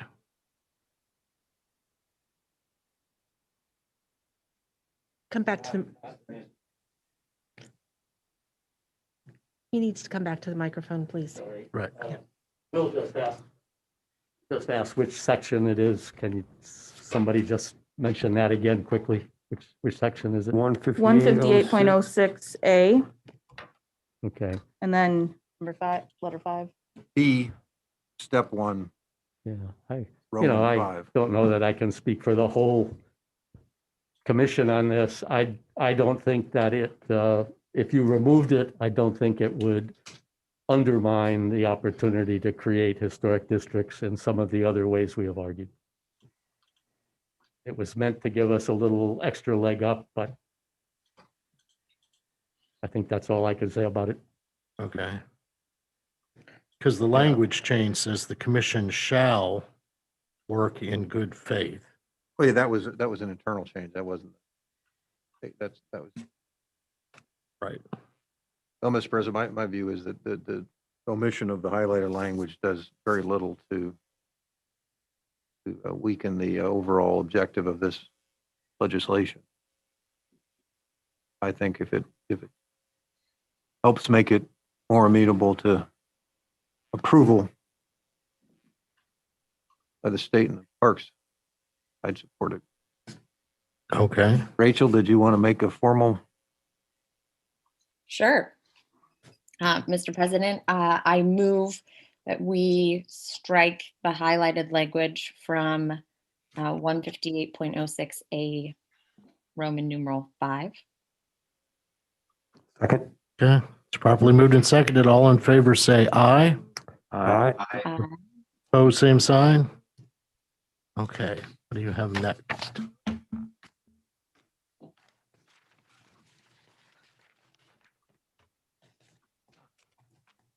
Is that everything you have? That was it. Thank you. Okay. All right. The next thing is the HPC met on Friday, and in their meeting, they came up with some suggestions, and I would like them to come up and speak to those.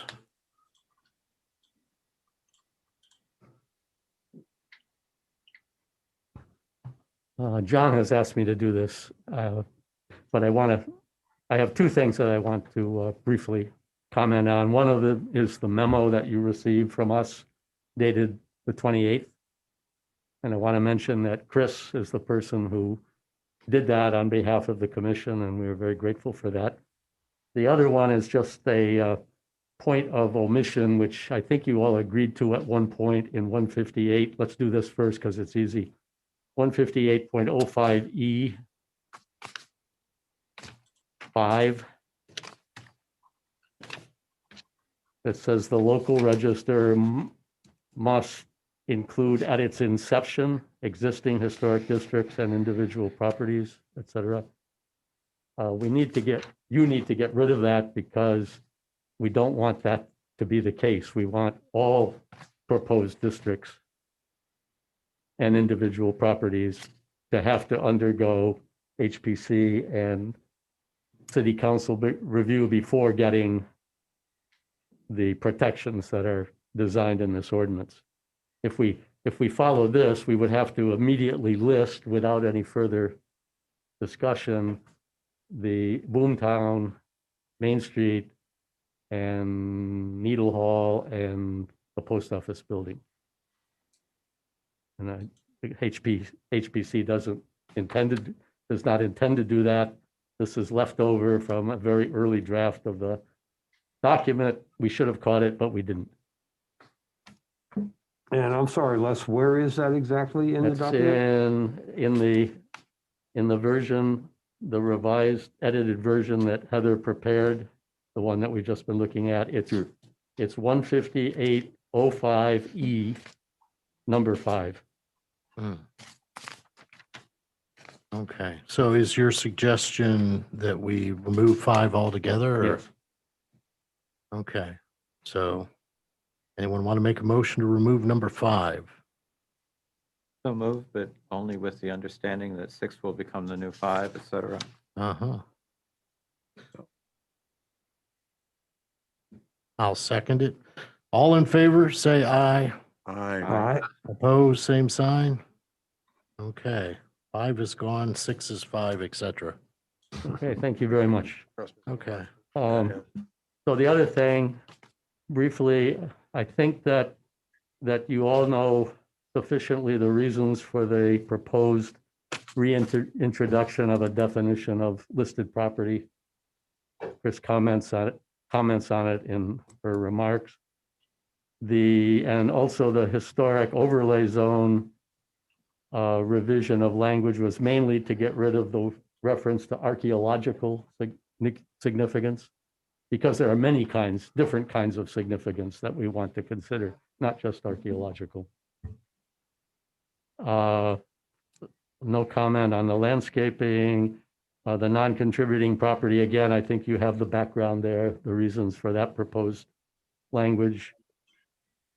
On 15808, 2 things.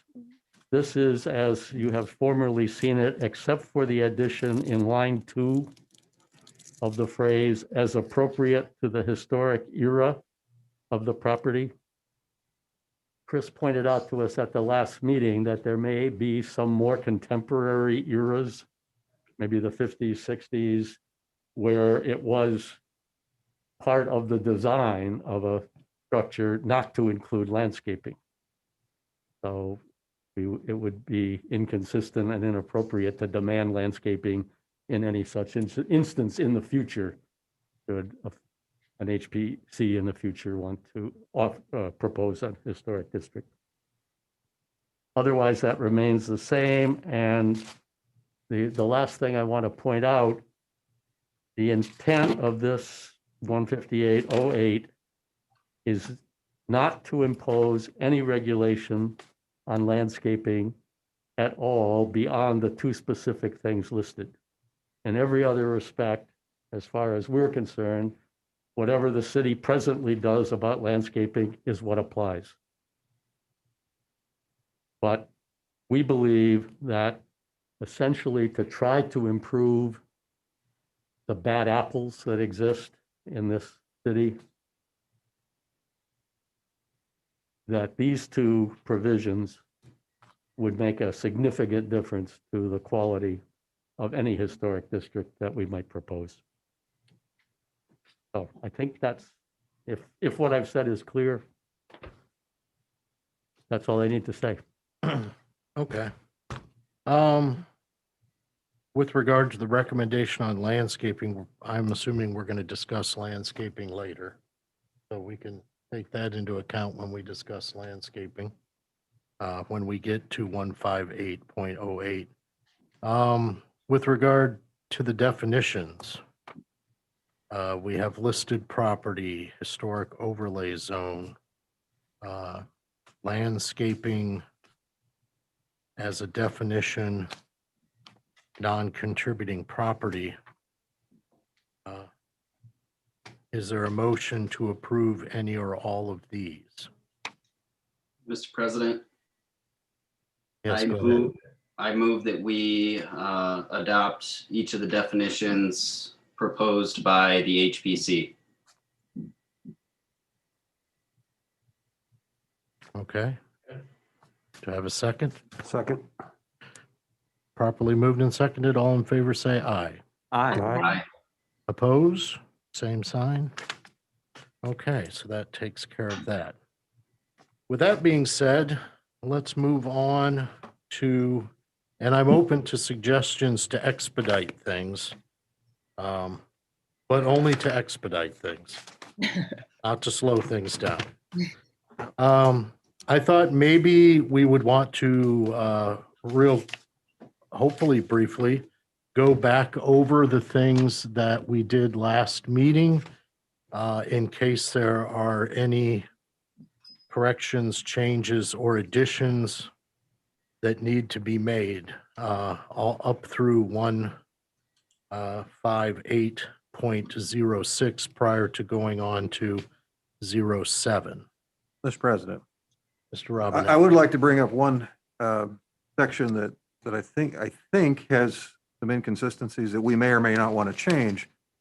But in the definitions under 03V, Victor, property or properties of historic significance, it provides a lengthy description of that, a definition, special character, historic, aesthetic, or archaeological, architectural value.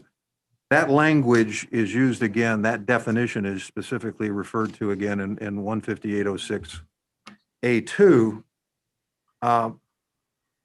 But, and then that's fine, so it's used later on in the document. However, in 15802E and in 05D, there are similar but not quite the same attempt to describe historic significance.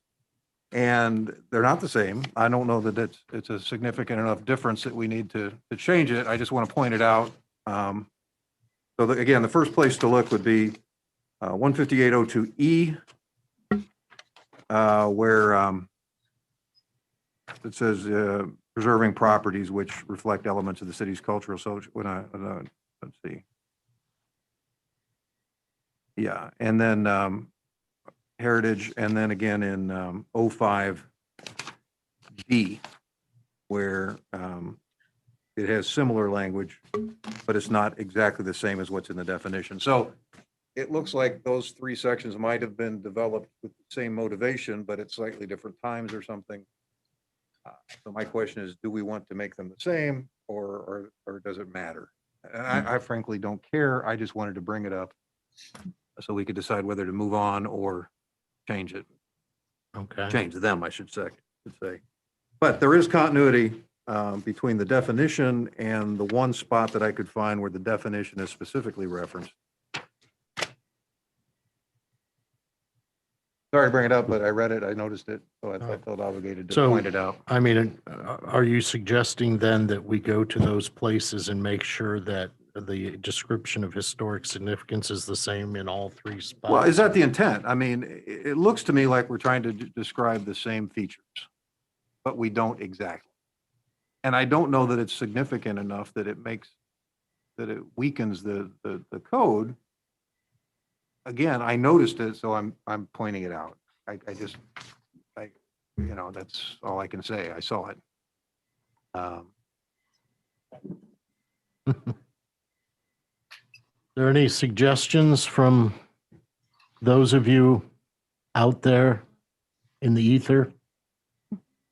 Yeah, I guess I would make a motion that we adopt consistent language in each of the three sections that Councilman Robinette identified. I think it makes a lot of sense to have everything consistent throughout. And you would tie that to the actual definition. I mean, we're going to make it consistent with the definition. Yes, I agree with Mr. Dennis. And I'm seeing heads shaking up and down with the commission. Those of you who can't see that. So that would seem to be a good recommendation. I'll second that we make those other two sections consistent with the language of the definition. A very minor adjustment. Okay, all in favor, say aye. Aye. Opposed, same sign. All righty. What else do we have? I don't know if you want me to go through, like 158.02, or if just anyone has an issue they want to bring it up. Might be faster is if we just let people bring up things like Councilman Robinette did that he saw that he wanted to talk about. Are we looking for things like even spelling in this case, or redundant words, or? I'm assuming that if there's a double word or a spelling error, that can be corrected. I'd recommend just shooting that to Mr. Marsh offline Will do. and he can fix that.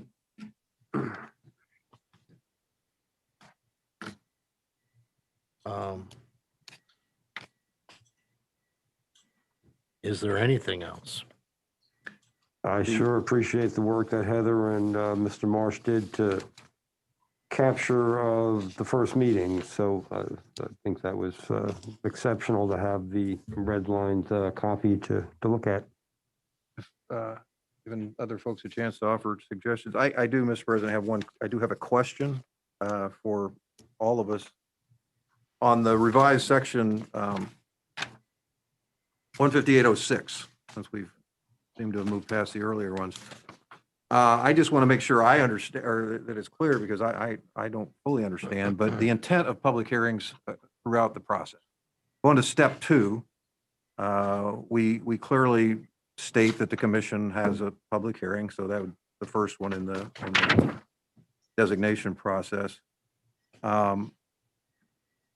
We jump down to step 3, and I'm not sure that we don't skip over a step, or maybe we don't need to define it. Or, however, we talk about the planning commission and city council shall consider the designation. This is down in step 3, Roman numeral 2. And then in 3, we talk about council must act on a proposed designation at its next regular meeting after its required public hearing. I'm not sure that we've really made it clear how that all comes about. At what point does city council set its public hearing? How does I guess what I'm seeing here is a lack of clarity on how we get from the planning commission to city council and the series of public hearings that are involved. Seems to be some assuming going on here in the language. I'm just looking for clarity, not a change in the process. I think I understand the process. I just don't think we've explained it well enough here in step 3. Maybe Rachel should speak to that more than myself, but I think we didn't think we had to describe it any further, because it's the same process that you do for everything else that has to do with a zoning issue. So maybe There wind up being 3 public hearings, which probably is excessive. We talked at one point about maybe not having a public hearing at the HPC level, but it turns out that the state and National Park Service requirements are that we need to do that. So we decided to just leave it the way it is now. HPC has a public hearing. We recommend to council, and then you do exactly the same thing you do with any other zoning recommendation. If that needs further clarity, then that would be fine with us. Well, I think this is, I'm sorry, go ahead. Go ahead, Rachel. Mr. Yes, go ahead, Rachel.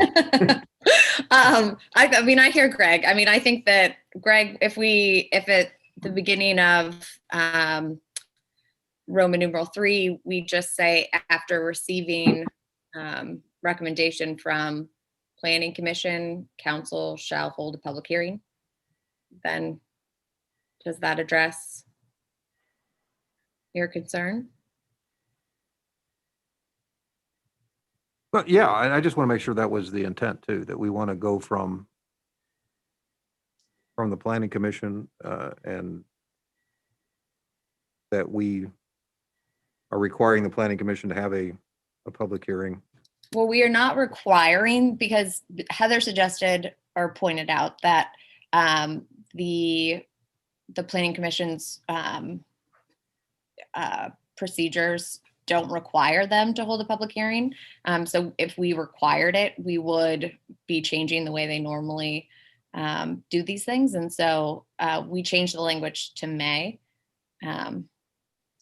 They follow their procedures laid out in 150.111. So that's 3I.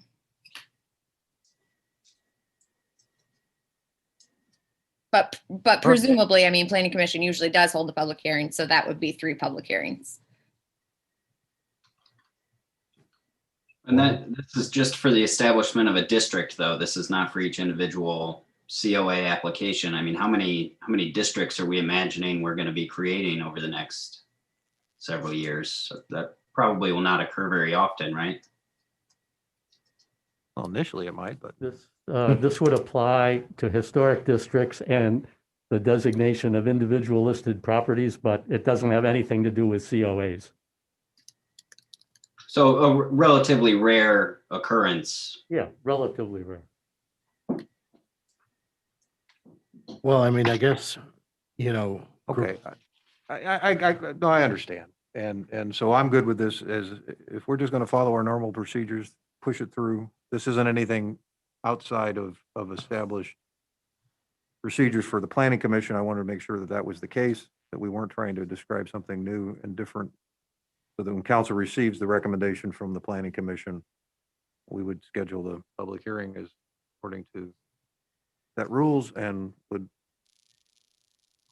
vote on the the designation. So it's entirely possible that what we do on a normal basis is messy. So when we see it written down, it appears messy. All right. Can I comment real quick? Yeah. I just have a note. It sounds like this might be required, and I'm on the planning commission, so I should really know this, so I apologize. But this does create a scenario, I think, where you could have a public hearing with the Historical Preservation Commission with a yes recommendation to council, and then a planning commission public hearing where you get a no recommendation to city council, and then city council votes. And maybe that's what you want, and that's fine, but I'm just noting that. But that's not unusual in other matters. Okay. Where an applicant comes to the planning commission and wants something, planning commission doesn't agree and sends a negative recommendation to council. Right. It's the same scenario. Okay. Yeah. They're just, they're recommendations that we weigh. Right. But- Okay. Oh, It seemed just in this instance, the insertion of planning commission That's, I mean, versus here. So but this, this- I was just noting. the same thing happens for a zoning. zoning change request or any other matter before the planning commission. Okay, great. Applicants want something, planning commission disagrees. Happens. I mean, I think, Mr. President, Yeah, go ahead. I mean, is Will asking if it has to go to the planning commission? I mean, it's a zoning update, right? So it has, the planning commission No, has to. he was just make recommendations. suggesting that there's a possibility that the HPC could send a positive recommendation and the planning commission could send a negative recommendation. Well, all the HPC's recommendations. Yeah, I are- recognize that. So then my second question is, They're does the planning commission have to rule on or make a recommendation on a zoning code update? Is that provided in code somewhere, or could we? Yes. Anyone? Yes. The Heather? answer is yes. Yes, okay, all right. Nodding yes. Thank you. Okay.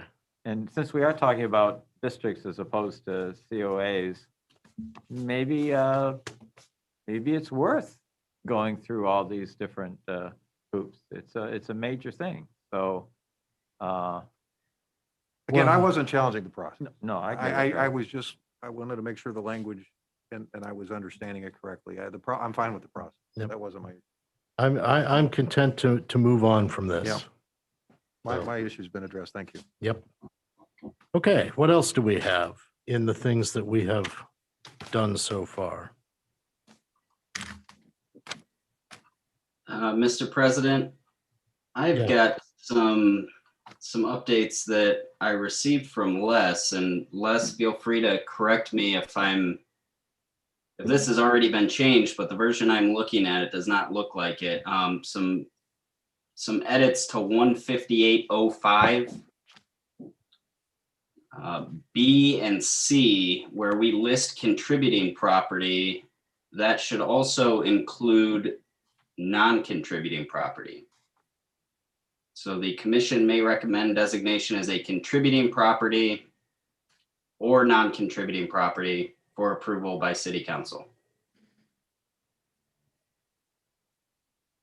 And that's in B and C in section 0.05. I believe, Jeff, that your decision to use the phrase listed property, that takes care of all of those. So things that I each of the said. 5 things that we discussed is handled by the incorporation of the term listed property here? Okay, That's my understanding, yes. okay. Okay, so we're returning listed properties. Yeah, we We voted did on that it. with Yes. definitions. Right. Okay, anything else? In the things that we have already done? Any suggestions further in the reinvention of the wheel? Okay, Well, Mr. President, Yes. here's something that we might get to later. I mean, if we're on 158.06, if you look at the version that I sent, something that didn't seem to make it into Heather's version, and I believe that we kind of discussed, but maybe didn't determine last time, was check out 158.06B1, Roman numeral 2. So we talked at length about the written survey last time, and then John Sampin shared some language from Ashtabula with us on how the HPC wanted to handle or define owner for purposes of this survey. So if you see the highlighted portion right there, that is trying to incorporate John's language, the HPC language, but we, need to discuss that as a council, and I think vote on that, because I don't think that we reached that last time. right. And I think it goes here. I don't think it goes in the definitional section. Okay, any comments on that?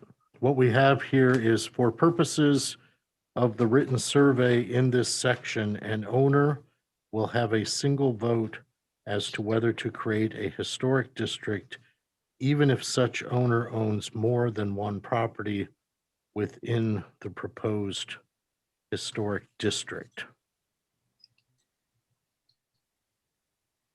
I mean, I think it's pretty simple what that says, so barring any protracted discussion on it, does anyone want to make a motion to include that language? Mr. President, Mr. Robinette? I do not wish to make a motion on that language. I would like to offer an alternative for consideration, and that would be to identify owner as an owner of property identified by a unique address.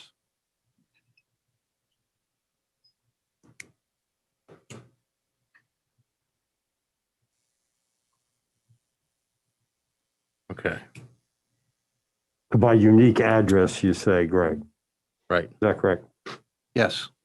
If there was say a duplex where it was 407 and 407 and a half, and it was the same building, those are unique addresses. How would you, is that what you want? I think we need to engage the city attorney in this discussion. So there's a difference between a mailing address and Okay. an address 2 blocks over. So they know, I think what Greg's talking about is a unique location in a legal sense. Yes. Okay. So you're right, a duplex might have a half, but that's not recognized in the auditor's office as what that building is. It has one address. Which could consist of multiple parcels. Yes, Okay, but Yeah. it's, okay, I think that's what you're getting at. Yes, I was, Yeah. yes. okay, got it. Okay, so, As a layman, it sounds like what Rachel is suggesting ensures that no individual votes more than once. It sounds like going with address may have an individual voting 2, Or- 3, 4 times. for each unique address they possess within the area, yeah. So, any comments on these two options? The one that's highlighted in here says 1 vote per owner per historic district. And the other option for unique address would be 1 vote per unique address. even if a person had multiple unique addresses. So does everybody understand those two concepts? And does anyone wish to discuss them further? I thought I understood till you said it again. Do we get to the same spot? We've got 10 unique addresses. Someone owns 3 of those unique addresses. They get 1 vote or they get 3? Well, Under my proposal, they He's- would get 3. they would get 3. Okay. Under what's highlighted, they would get 1. Got it. So, what's that? Come to the microphone, Oh, please. Well, obviously, the HPC is pushing for the Ashtabula suggestion. We would see the possibility of multiple buildings being owned by one owner, one landlord, which will in many ways jeopardize even the possibility of a historic district. well, how do we want to do this? Which one do we want to vote on first? And is there any question or any other comments that are necessary before we would vote on these? I meant from us, but Does Rachel's definition, Use some language from Mike because address seems to be sort of hopelessly ambiguous. Use some legal language. Well, we're not. well, we're- we don't even know that's the option we're going to choose. So, I think it's understood that if that option were chosen, we would, the city attorney would apply the appropriate legal language to make that sufficient, but well, I can't remember who made a suggestion first. Was it Rachel that made a suggestion first? I don't know if anyone made a motion. If Greg makes. there's no motion on the table that I Yeah. can recall. Okay. So if Greg makes his motion of basically 1 vote per Unique address. unique address, Fine, I'll formalize my suggestion into a motion to describe ownership as the owner of a property identified by unique address or the appropriate similar and proper legal language as determined by the city attorney.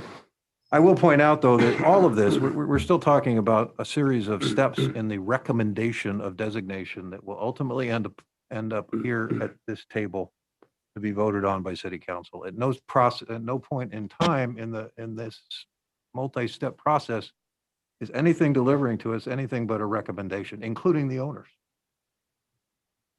They don't get an up or down vote in whether or not this happens, and whether or not the group of owners in a proposed historic district agree or disagree with it.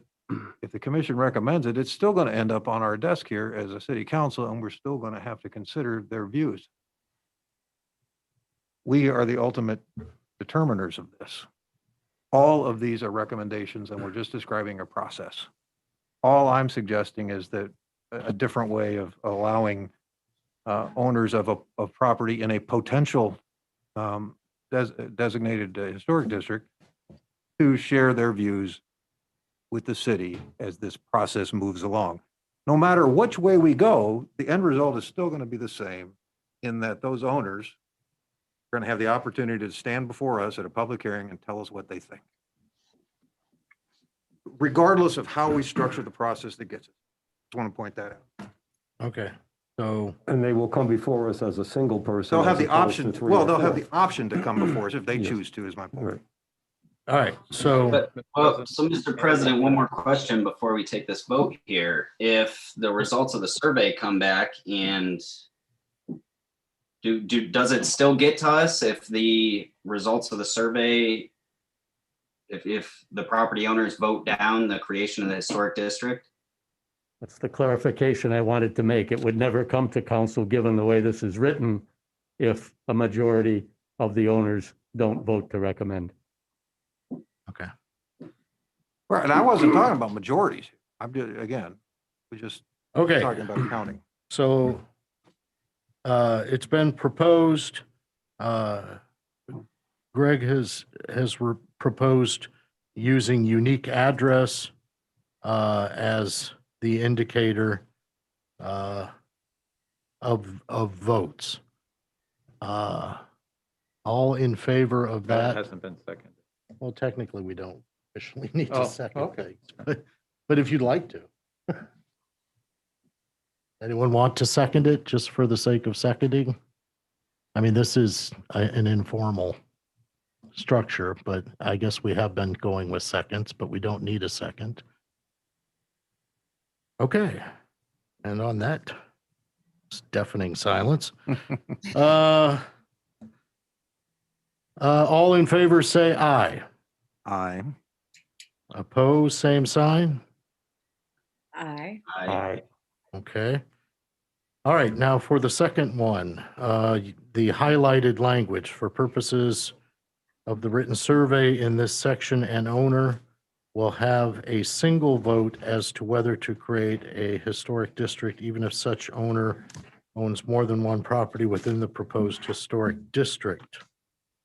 All in favor of that language? Mr. President, I Yes. have a question before we vote on that. Okay. And this definitely falls in the realm of kind of esoteric, and that is if somebody co-owns a house, okay, husband and wife, and they're split, is there a provision for half a vote, or they'll just have to come up with some decision?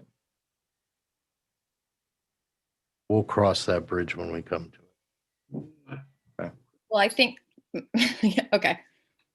Okay. I mean, it's going to take us back to the definition of owner in the definitional section, right? And that says, as owner means the owner of record, and the term includes the plural as well as the singular. I don't know. What do we think that means? We think that I if the think we'll owner of cross record is that not bridge when both we has. come to it. All right. Okay. Okay, so all in favor, say aye. Aye. Aye. Opposed, same sign. Aye. Okay. All right, so that takes care of that one.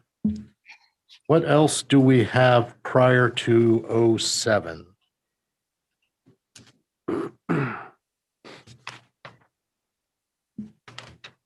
Anything? Everybody scurry through your notes. Well, so when are we crossing the owner bridge? What bridge? The bridge that is defining what an owner of a property is. We just did. I mean, that's a good question. If there are two co-owners, that what if they disagree on the creation of a historic zone? Well, I suppose if they are listed as co-owners, they would probably each get a vote since they are an owner. So, Would seem that under the way this is written, under the scenario that Bill brought up, you'd have two canceling votes. But if you, okay, so It's sort of a nobody wins scenario. It would result in lonely hearts. well, life is cruel. well, so Okay. if I own a home with another individual, though, do we each get two votes despite the fact that we own one property? Why would you each get two votes? You would each get one vote, I would guess. Right. We would get two votes total for the property, the one property that we own. I think you get half a vote, but that's just me. Yeah. I don't know. I Why mean, does this this is like keep a happening? question that we should. This is actually a key point. You got to figure. It's pretty. And also, Okay. not just that, but it even matters when they cancel each other out because you're going by percentage of people who vote, and that boosts the number. All right, what is the intent of owner?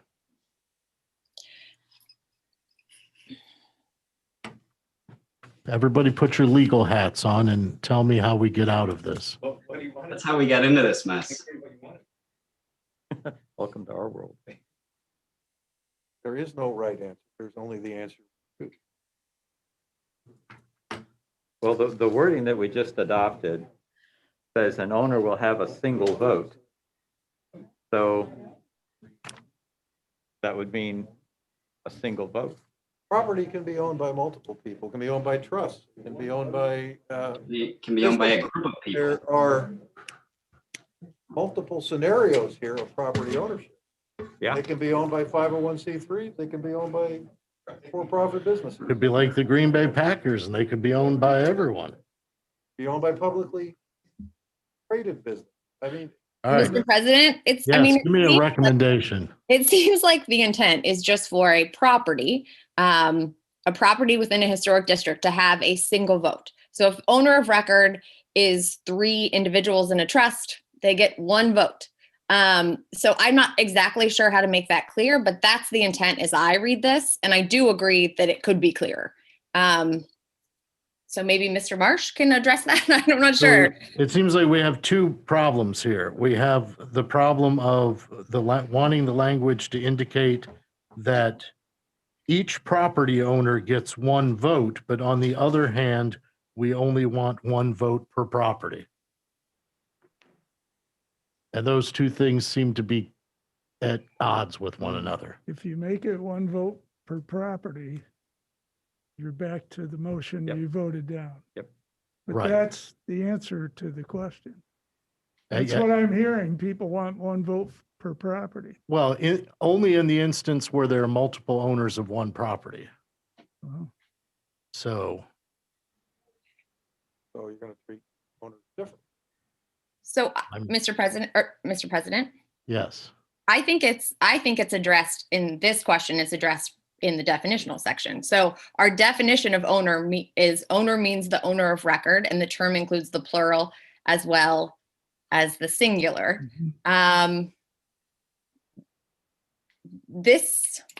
The term includes the plural as well as the singular. I mean, we could make express here, adding a second sentence to this owner definition that says something to the effect that, Mr. Marsh, I'm sorry, I'm on the spot, but something that makes clear that when you're voting to be included in a historic district, no matter how many owners of record there are, such owner will get 1 vote. I think what you have to say is that each property has 1 vote, limited by the fact that each owner can only vote 1 time. Probably has to be something like that if you're trying to say that each property counts, but the trouble with doing this in the abstract is it'd be a lot easier if we had real life. Okay, if we said this block right here, what's that mean? And we look up the owners and we could figure it out. For example, I think that you're going to find, just from the other hat that I wear during the day around here, that when we generically refer to properties, say in the downtown, all being owned by 1 owner or another, I think what you'll find is that actually those are properties that are owned by multiple limited liability companies. And we generically refer to them as owned by Mr. or Mrs. So-and-so. But that's not really the legal case. So you're going to run into situations where persons, because of their relationship to companies, are going to have more than 1 vote, whether you like it or not. Going to happen. I'm So sorry. what if we said, for the purposes of the written survey in this section, an owner will have a single vote as to whether to create a historic district. Regardless of the number of properties that owner, that he or she owns. Yeah, you could work out the language, right? Yeah. You but understand. You see what I'm saying, though? Okay. Just so you understand how it'll really work. Right. So if one property was owned by ABC partnership, another property was DEF partnership, and it was the same person that was the head of both partnerships, that person would get, each partnership would get a vote, but that person, him or herself, would get 2 votes in that sense. The legal agent of those entities get the vote. Right. Because they're different owners. Yep. And they are. I mean, they're legally different owners. But you understand what our intent is, Yeah. and you can work this I out do. for us. And do. we can put it to bed for now. Yep. All I right. think you should. Thank you very much. Soon I'll be in bed. He shouldn't have said put it to bed, not at this hour. We're almost ready to start new material, aren't we? All right. Is there anything else in, before we move on?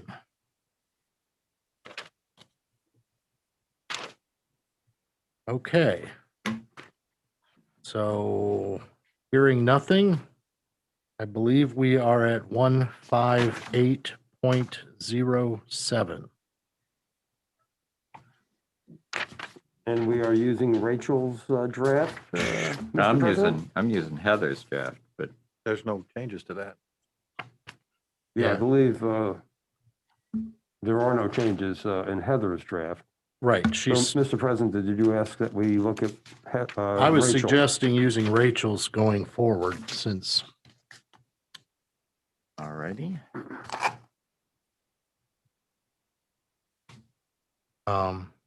the changes that you made reflect changes in the definitions and also include the updates that you had made prior to the last meeting, correct? Right. So this still uses contributing property. This did not make the change back to listed property.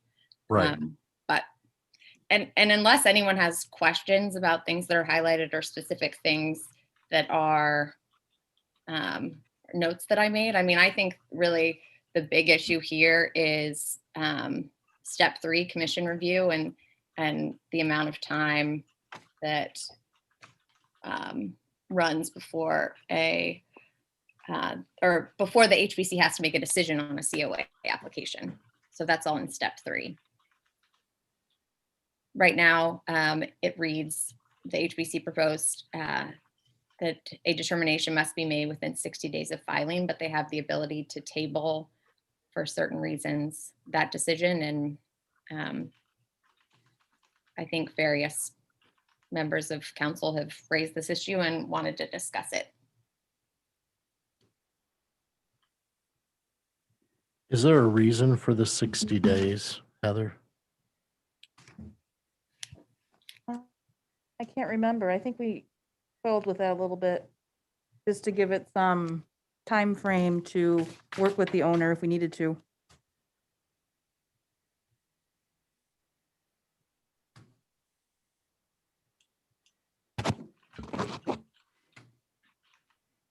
So if I'm understanding correctly, we are in step 3, number 2. Is that where we're at? Oh, I'm sorry. So it would be B07B3, commission review. 2. Yep, step 2. Yep. Okay. And then step 3 speaks to, yeah, 2. Let's just say 2. Okay. And so then the question here is, should it be 60 days? That's what we're, Do we want to shorten that time? Various members have discussed. okay. So people who have suggested shortening this time, maybe this would be a good time to explain why we should shorten it from 60 days.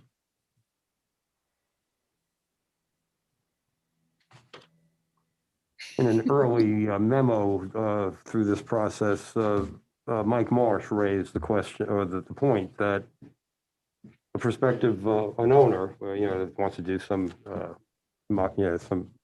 something that requires a COA has to get the information to the commission 15 days ahead. Then there's the 60-day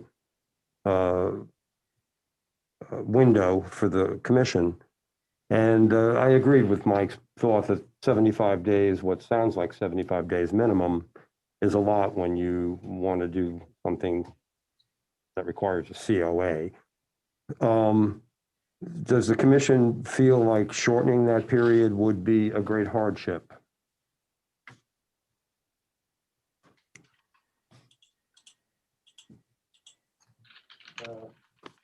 You people and Heather have more experience with these kinds of issues than most of us do. Like, okay, so we get an application, a few days, or the planning department gets an application a few days before a scheduled monthly meeting.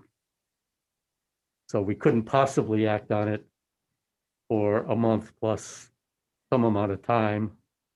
Best case scenario, I don't know, maybe it can be less than 60 days. You folks have more experience with these issues than Well, I I mean- think Many we of us picked that do. because, most But- commissions, you meet once a month. So it seemed reasonable if we got an application the day before their meeting, they're obviously not gonna have it on their agenda. It would have to bump to the next month. So again, it was just to put timeframes that seem to make sense, not that they don't want to act as quick as they can, but we have to meet our requirements with notifications, putting it in the paper, and so we need our time to do that notification. Plus, the CLG checklist doesn't tell us a time frame; it just says we have to have timeframes. Right. And Well, it but- does say within 60 days, so it could be less than 60 But aren't we days. skipping over? Okay, Heather, let me ask you a question. So this requires a 15-day notice to you so you can get it to the commission prior to their meeting. The first thing they're going to do with that is set it for public hearing. Is that not correct? Not a COA. I think you're thinking of designation. Or a public meeting? What is this? Okay, what are we doing in one then?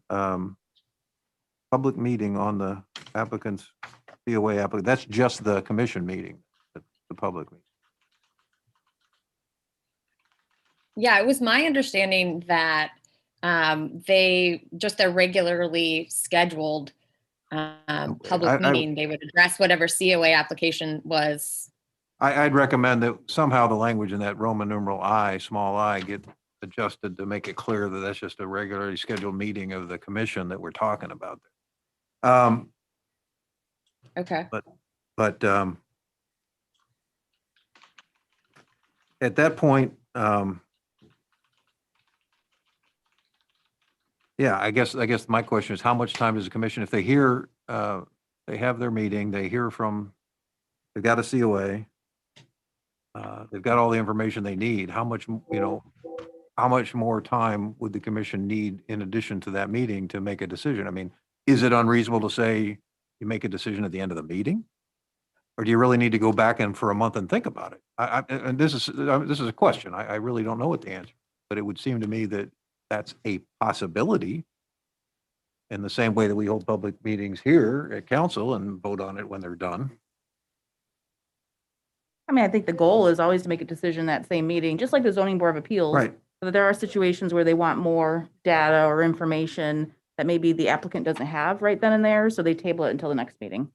So I think, again, that's why 60 days seemed reasonable. But go ahead, sorry, Chris, I didn't want to.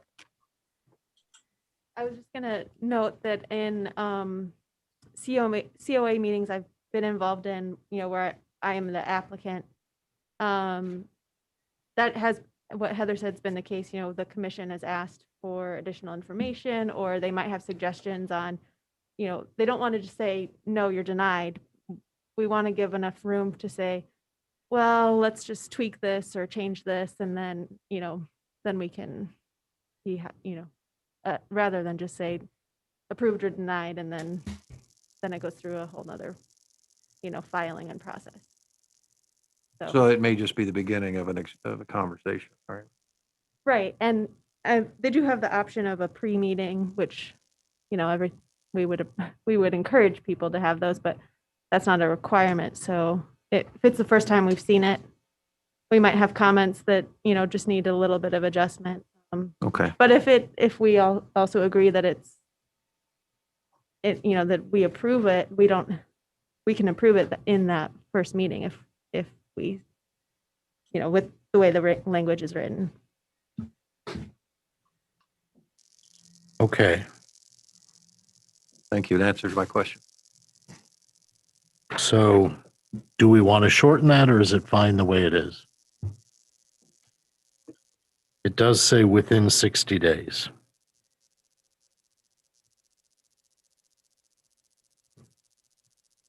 I'm hearing crickets. All right, sounds like it's fine.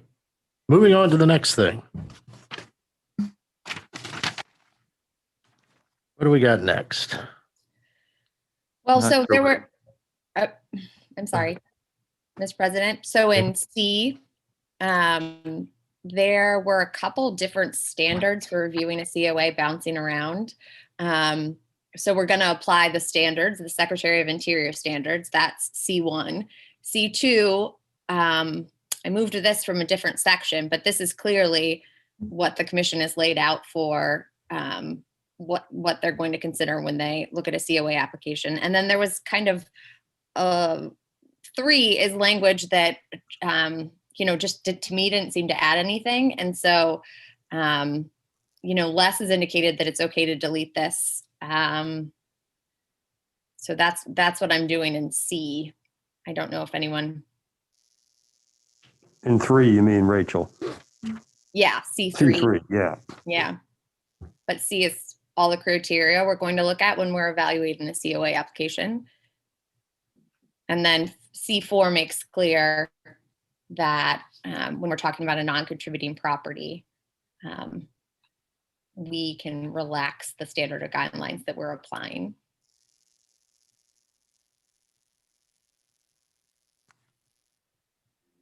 Anybody have any concerns with those?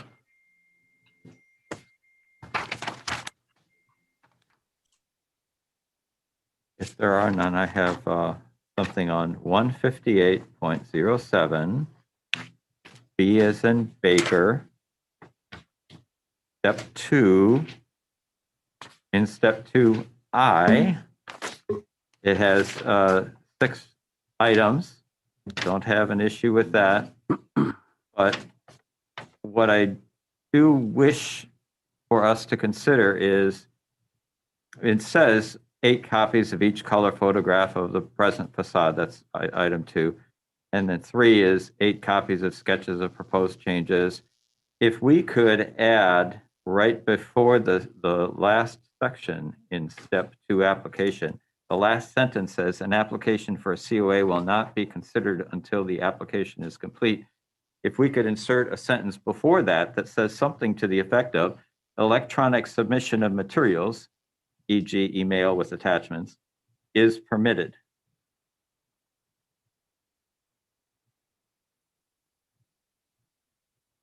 I guess could someone speak to the purpose of the 8 copies and whether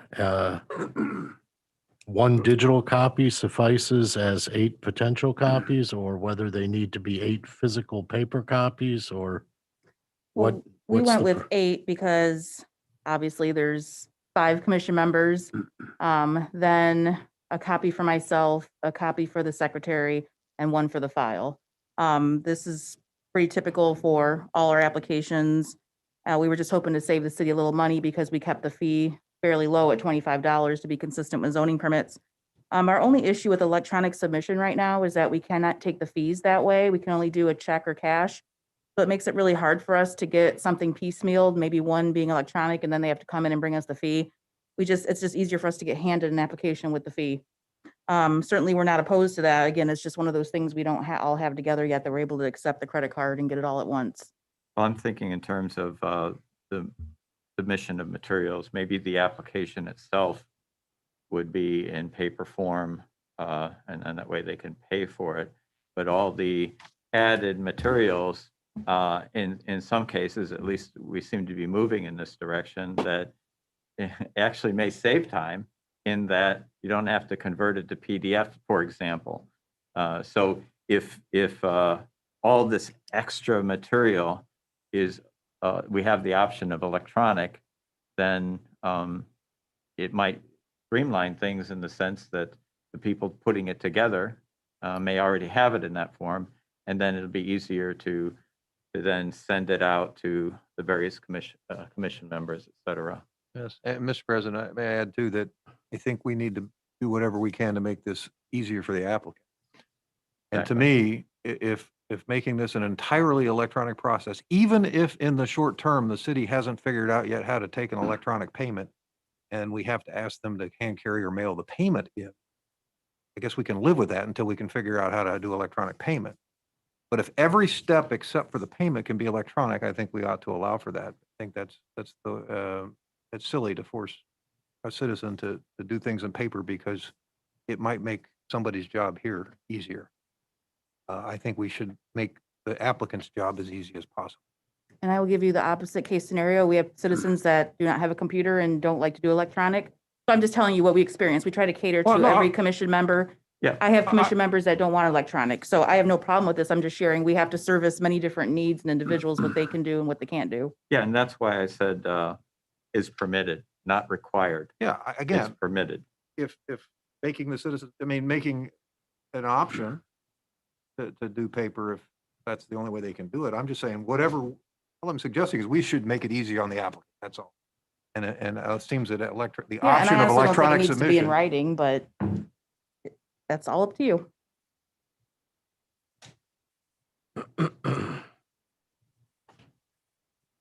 So, Mr. President, inserting the sentence electronic submission of materials, left paren, e.g., comma, email with attachments, right paren is permitted. And if you wish, we can say electronic submission of materials except for application. I'm fine with that. I just am looking at all the copies of color photographs and stuff. So.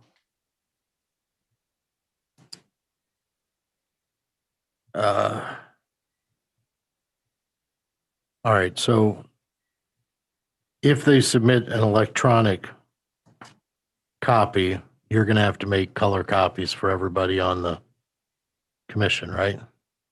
If that's what they desire, yes. Well, that's open for discussion. Got a computer, why can't they open it up? Well, I think Heather's point and yours are both valid, and that is some people may want, it printed out. And there's certainly, I know with some planning documents, it's easier for me to look at if they're printed out. But other people may want to have it electronic. That's cool. It's just providing the option. And the motivation for this is, streamlining and also trying to ease the burden on the people that are applying. So that's why I say permitted instead of required. We're not suggesting changing structure, giving electronic option. Okay, so what are you recommending? All Say right. it again. Oh, sure. Electronic submission of materials, e.g. email with attachments, is permitted.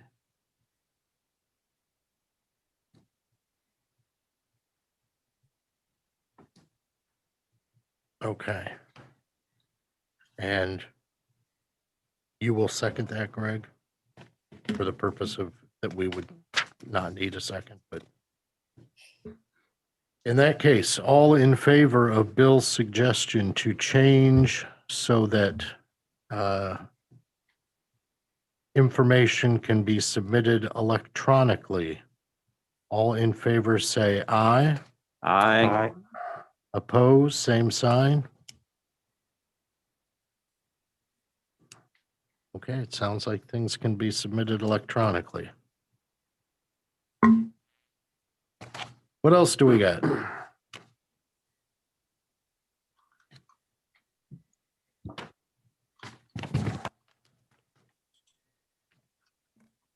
I'm not sure exactly where this is at. I was working off of Heather's version. And I've been trying to scan through Rachel's. I don't see it here, but it could be that that's just not a section she did. But at some point, we had some discussion, but no decision on the portion related to 158.12 appeals procedure for COAs. So at some point tonight, whether it's now or later, I would like to address that this section 158.12 appeals procedure for COAs, B as in Baker. There is a sentence that says, with respect to zoning board of appeals, a 2/3 vote of the Board of Zoning Appeals shall be required to overturn the decision of the commission.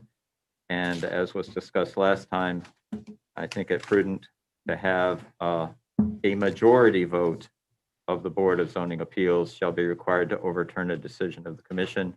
So it's simply changing a 2/3 vote to a majority vote. Mr. President, Yeah. I agree with Bill's sentiment there, but it would seem that we can simplify that by simply striking the requirement for 2/3 vote. The rules already exist. Some voters already appeal already operates on a majority. This would have been an exception. We just strike the exception and the rule remains. We don't have to restate it. And I would be fine with that. The added advantage of codifying it here is if the zoning board of appeals somehow did something different, they would be constrained. But I think that that's perfectly acceptable for me to say a vote of the Board of Zoning Appeals as opposed to two-thirds vote.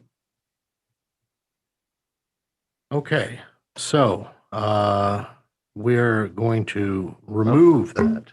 Mr. President, Yeah. I'm sorry. This gets into technical, and thankfully we have at least 4 legal eagles here.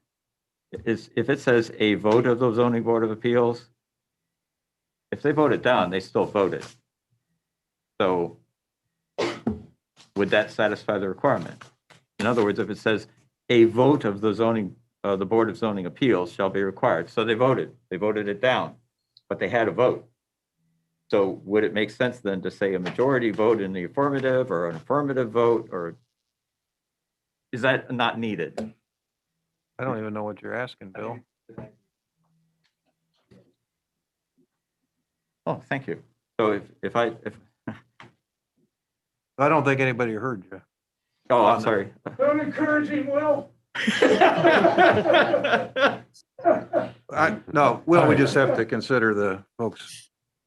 You need to get the microphone, Bill, if you're going to share with. We're just talking about making it a majority vote. I know, but I was just saying if you wanted to change it, you could say an affirmative vote. An affirmative Hey, vote. Rachel and Dennis. Or Jeff, Dennis. So then we don't want to just remove that language. Yeah, it's instead of a 2/3 vote, you say an affirmative vote. It captures what Greg's saying, and it captures Will's advice. I thought Greg was saying we could just take it out. Yes, Right. and that's why we the have the words 2/3 are gone, I'm happy. Yes.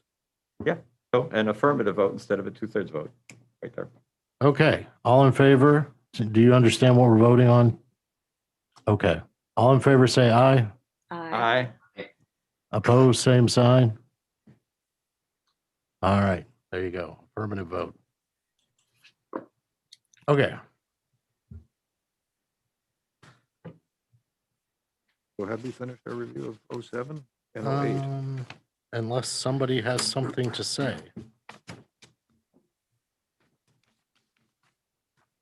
07, I think we discussed thoroughly.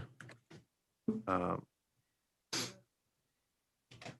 then that brings us to 09. And I have a question for this. Do we really want to have a $500 fine? Well, Mr. President, can we Yep. go back to 08 real quick? Yes, certainly we can. Okay, just that I'm kind of recommending some radical changes here.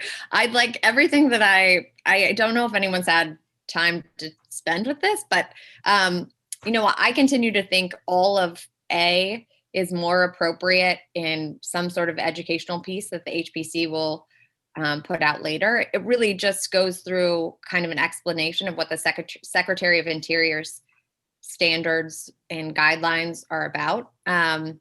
So I think we can get rid of all of that and just start this 0.08 at B. I don't know if anyone felt strongly either way. And then we also have in this section, this question about the landscaping requirement, which appears as letter F. And I am inclined to think that we move the landscaping requirement somewhere else. Maybe with the minimum maintenance requirement in 0.09, I think. But and then we at some point have to have this discussion on what has been proposed by the HPC about how to handle landscaping, the landscaping requirement. Okay, well, Heather, do you see anything problematic about removing 158.08A. The mere goal of that was really to provide, the average citizen some additional information about the standards because they are very complicated. They're close to 300 pages. I would defer to the HPC if they have strong feelings. Again, it was just to provide additional information because they are complicated. I totally get that, Heather. And I think that your average citizen is going to be more likely to read a piece of literature from the HPC than go to the code. And I think it just kind of I hear you. That's how I understood the intent. I just think maybe more appropriate somewhere else. If there was some sort of documentation that's put together to guide people through this and spare them going through this, reference it, but spare them from going through this, I think that would be a very great service. And maybe with what Rachel is saying, this information, distillation of hundreds of pages, would be very well received by people. And that might be part of the charge of the Historic Preservation Commission in terms of education and implementation. Okay, so unless I hear a voice of objection, I'm going to assume that people are okay with removing this descriptive language. Okay. I was kind of neutral about it, to be honest, but, I think a separate handout, we all get a lot of paper, and we all ignore much of it. And this has it in with everything else that pertains to historic preservation. And again, I'm not married to it, but I think it's helpful language along with the rest of this. And Rachel, I believe you said we could start with B. Yeah, you can see where I am proposing to delete all of A and then just move All of A. And then so B everything just else starts would speaking about remain. I flat just roofs. made. And Sorry, B John. starts speaking about flat roofs, correct? Yeah, because I mean, Les felt strongly that these kind of examples should indicated that the HPC felt strongly that these kind of examples should be in there. And I do think that these there is certainly some value in having. Does anyone else have? I mean, so I could also see this into all of this, right? So when I moved 08 and 07 around, I moved everything that was seemed clearly procedural to me to 07. And 08 is super valuable for anyone that's going to become under the purview of the HPC, right? Like they need all of this information. To me, though, really all of 08 could be a handout. I mean, it's super helpful, but it doesn't necessarily need to be in code. But I am comfortable leaving B on. But really, it's all seems to me to be kind of like educational. All right. How not married to this are you? I'm not married to it, but B to me just seems like out of nowhere. It's recognized as some flat roofs. I mean, whereas when Rachel created a category of additional standards and guidelines, A seems really like a nice way to get into that info, as opposed to mentioning flat roofs. But again, not married to it. All right, how about we take a vote on it then? By all means. Everybody will have a chance to weigh in then. Did I hear it from Les first? Okay.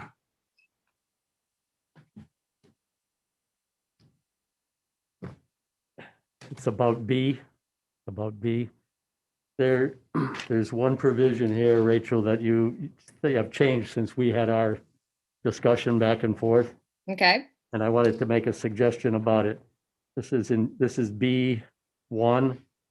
Whenever full replacement of features like those listed above is necessary or desires, owners are required to apply for a COA before beginning work. And then she's recommended striking the rest. And that would be fine with us if you would add the parenthesis before the strikeout, except for owners of non-contributing properties.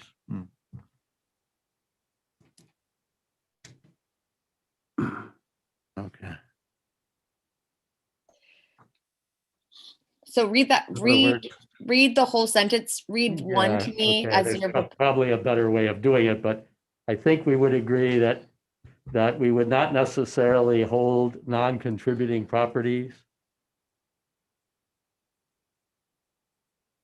So it would be something like this: whenever full replacement of features like those listed above is necessary or desired, owners are required to apply for a COA before beginning any work except for owners of non-conforming properties. The idea would be to give them the right to replace a whole feature because, They're non-conforming. yeah. I don't have a problem with wait, that language. well, last, hold on. Here. So what you're saying is you want to make express in this part of the code that you would not require a non-contributing property to apply for a COA before they fully replaced a feature like those listed above? I mean, so above, we say that when you're evaluating, non-contributing properties have to apply for a COA, right? But the HPC will may evaluate those applications with lesser standards than are required for contributing properties in a historic district. Yeah, but the above is only non-historic Yes, yeah. exterior features. Yeah, that was the reason why I thought this would be acceptable, because we're limited here to things that have been declared at the building inventory stage, non-historic. Yeah, so I'm not Maybe it's disagreeing with allowed the sentiment or the policy of the HPC. I just again, I'm circling back to, does this need to be in code? Because you're now addressing something that was never there before. I don't understand. Well, the original version, so the language the language that I was proposing to get rid of had nothing to do with contributing properties. It just gave direction to how the commission was going to work with the property owner if they were replacing something in full. Okay, so there's a It better was just way a new turn. It's unexpected. But I hear you. I think the problem is that I haven't proposed it very well. You know, what we're trying to do here is get people to move in the direction of greater historic accuracy. I really think that's important. If they've got a non-historic feature as part of their property when it's listed. But that doesn't exactly work for non-contributing properties because they didn't have anything historic to begin with. Mm-hmm. So what I'm objecting to is getting rid of the entire idea of trying to move people in the direction of greater historic accuracy if they have a direction to go, but the non-contributing properties don't have any direction to go because they're not contributing. So there's probably a better way of doing it, but I would like to see that language retained in some reasonable form. Okay. I'm happy. Having confused things. We can put that language back in. I just we can put that back in. Okay, let's put that back in. Okay, we were going to vote on the section A. So let me see if I can describe this properly. We are going to vote whether to leave 158.08A, the struck out features, whether to leave them in for description and educational purposes, or if we vote not to leave them in, they'll be removed. So, all in favor of leaving section A in for descriptive and educational purposes, say aye. Aye. Opposed, same sign. Aye. Aye. Sounds 2-1. Okay. So we strike 158.08A. But let's just make an argument for A1. So we're going to have the 1 there without the A? No. Will that make any sense? No, I believe Les he was wasn't talking talking about about B. A. Oh, we're taking off the entirety of it. Okay. A and the corresponding 1. Mr. President, Yes. just to be clear, the commission has the ability to adopt whichever guidelines, standards, regulations, criteria that they want when they are making their decision, right? I mean, they can adopt all of this without it being put into the ordinance and adopted and then later needing to be amended by us.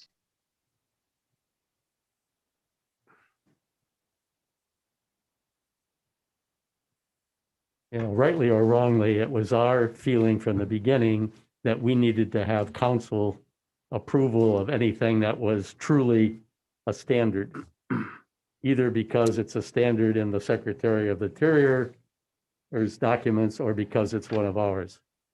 So I think we're not comfortable with the idea that we can create new standards or requirements. If they're purely guidelines, yes. Purely recommendations, then right, those are things that we should be doing on our own. And I agree that Section A fits in that category. But these are, in a sense, sort of binding examples of areas where the HPC should, in the future, as well as right now with this particular group, feel bound by these requirements. So that's why we think these should be in the ordinance rather than left to the HPC. Okay. Does that satisfy your question?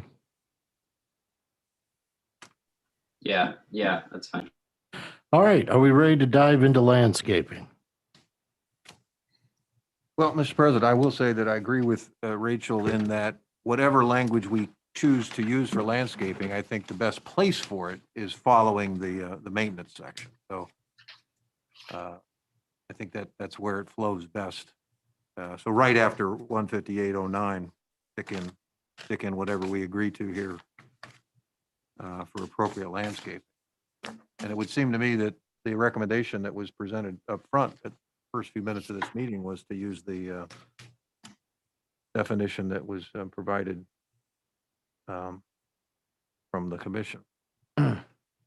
President, we did approve the definition of landscaping that the HBC gave us in their memo, and we were going to circle back, and that's what we're doing right now. Right. With their 158.08, which Rachel and Greg are saying maybe should be placed after maintenance, so maybe that number would change. But the paragraph that they have there might be a good place to start in terms of, is that sufficient, or do we need to supplement it? Okay, so what they gave us as 158.08, landscaping shall be provided and maintained on listed properties. Listed properties must maintain appropriate foundation plantings across their front as appropriate to the historic era of the property. Such plantings shall be minimally decorative shrubs and or small trees set intervals no wider than 6 feet apart along the uninterrupted by house steps, for example, foundation frontage. Such plantings shall be regularly pruned and weeded, including removal of volunteer weed trees. List properties must also maintain other appropriate landscaping. These treatments do not ordinarily apply to downtown buildings. There's a lot there. Mr. President, I don't know as if it would be appropriate to put in here a caution for not planting apple trees, because the motivation for this was they wanted to get rid of bad apples. Don't encourage him. Okay, thoughts?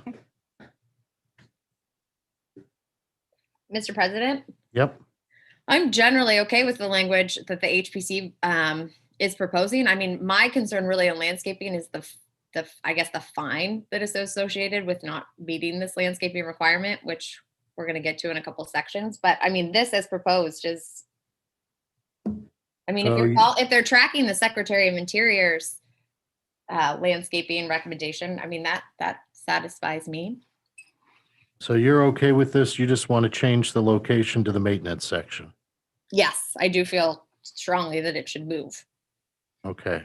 Well, I would suggest a separate paragraph, a numbered paragraph following the minimum maintenance requirement, something, minimum landscaping requirement. Yep. As a heading. I like And then it. And then the question is, Rachel, is it introduced still by your sentence of all contributing properties must maintain appropriate landscaping? I think that what the HPC was proposing was to just strike that. Okay. Right? But they should speak to that.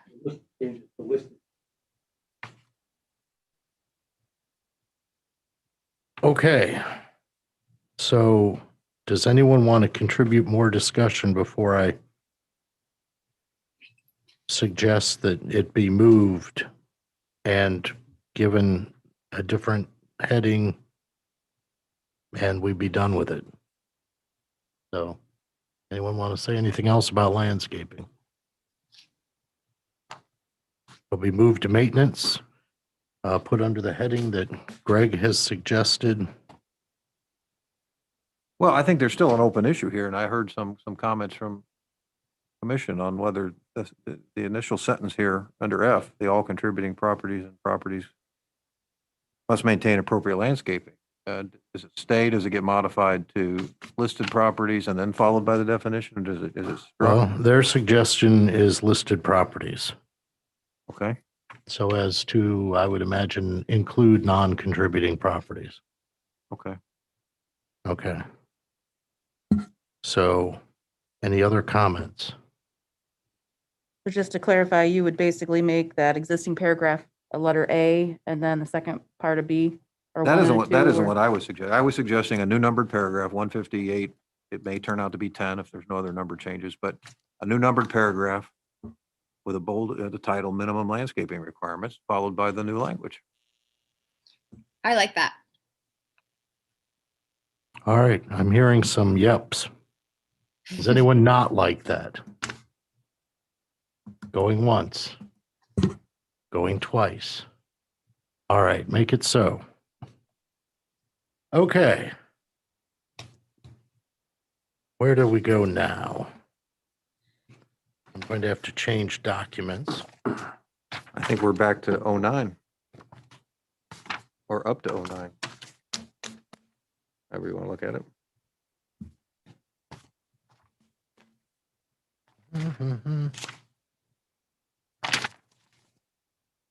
Minimum maintenance. Okay. And I'll go back to my statement from a moment ago. I have concerns over the $500 fine. Okay. I think And it's excessive and unnecessary. There are other ways to encourage. right. I mean, Heather, I'll let you address that. That's based on a standard fee structure that the city has, or? Yeah, well, when the HPC was drafting the ordinance, we looked to the zoning code, since really having the historic overlay zone is a zoning mechanism. So that is the same wording from the zoning code of up to $500 a class D. So there's class A, B, C, and D. A being the lowest, a $50 fine for parking on the grass, and D being the highest, a violation of the building code, violation of the zoning code, et cetera.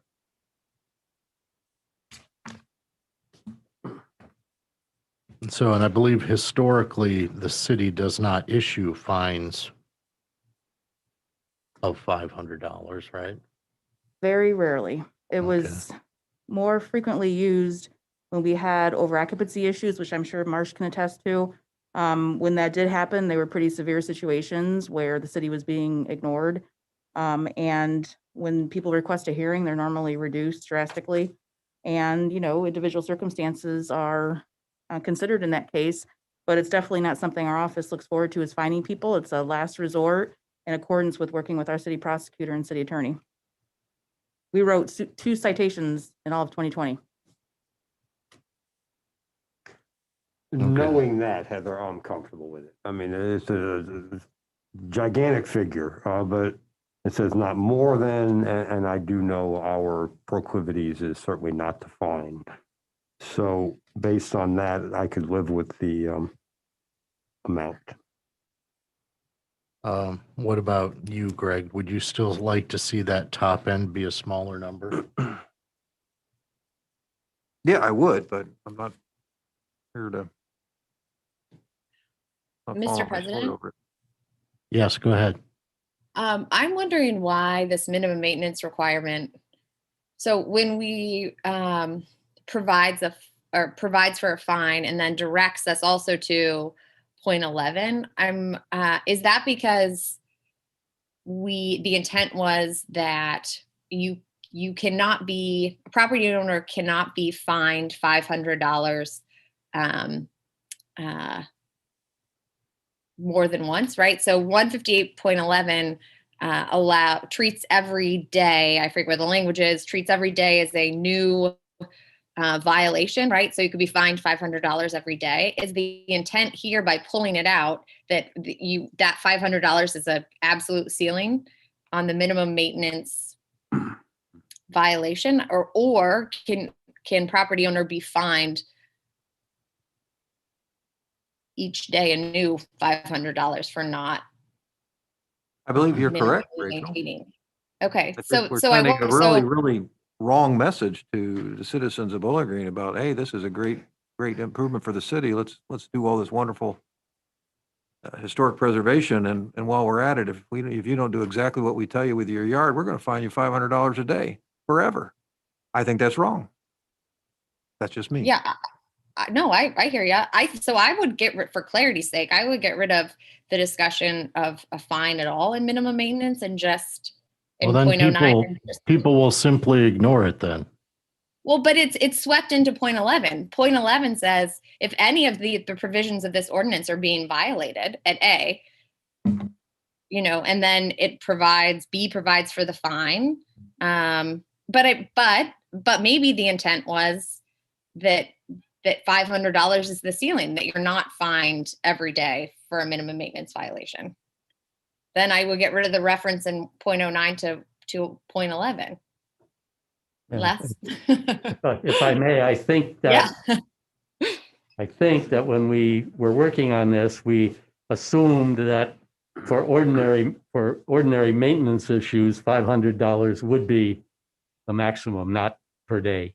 That what we were focusing on in 11 are substantive violations of the crucial steps of the document. Let's just get rid of the reference to 11.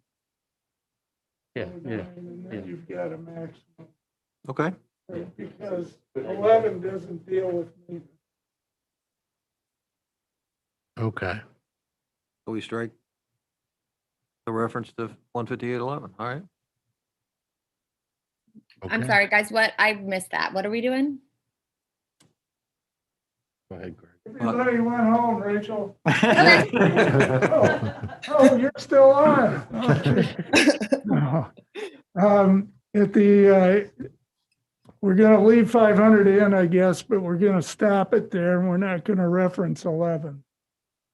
So it can be up to $500, but it'll be once. And that's it. And then 11 doesn't really deal with maintenance. It basically deals with people that intentionally violate some of the acts, which is a little different. I think that'll work. And even though I think 500 is too much, at least that's a cap. And then 11 probably is more appropriate for those other things where people are intentionally doing something in violation. Okay. So now that we've dealt with that it's a one-time fee, what are the thoughts on the amount? Is 500 too much? Up to 500?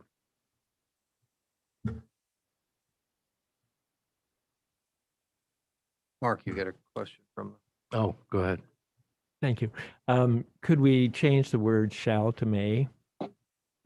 Simply to say that would be the maximum. I mean, I don't see us wanting to give a $500 penalty to anyone, but that would allow us to do a much smaller number. I mean, really, we can set that number at whatever we want. We could make it no, $100. you raise a good point. Sounds like the fine's going to exist regardless. It's just the amount is capped. May leaves the fine optional. So I think that's a fine suggestion. So change shall be to may be. So the fine So- is no longer required. It's capped at 500. All right. So does that make you feel better about it? It does. I mean, I still ideally prefer to be much less, but I can live with this modification. So Okay. All right. Does that end the discussion on that? Okay. Moving right along. What do we got next? Mr. President? Yep. So then we're moving landscaping now to 158.10. Will there be a fine associated with failure to maintain landscaping?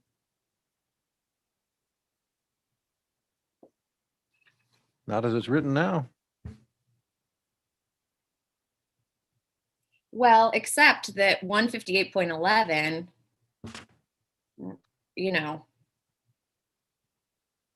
well, maybe not. Or would it get swept into 158.11?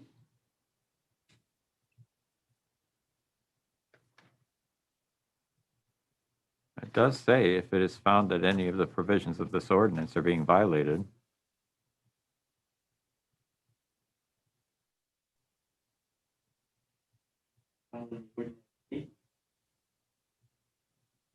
Right.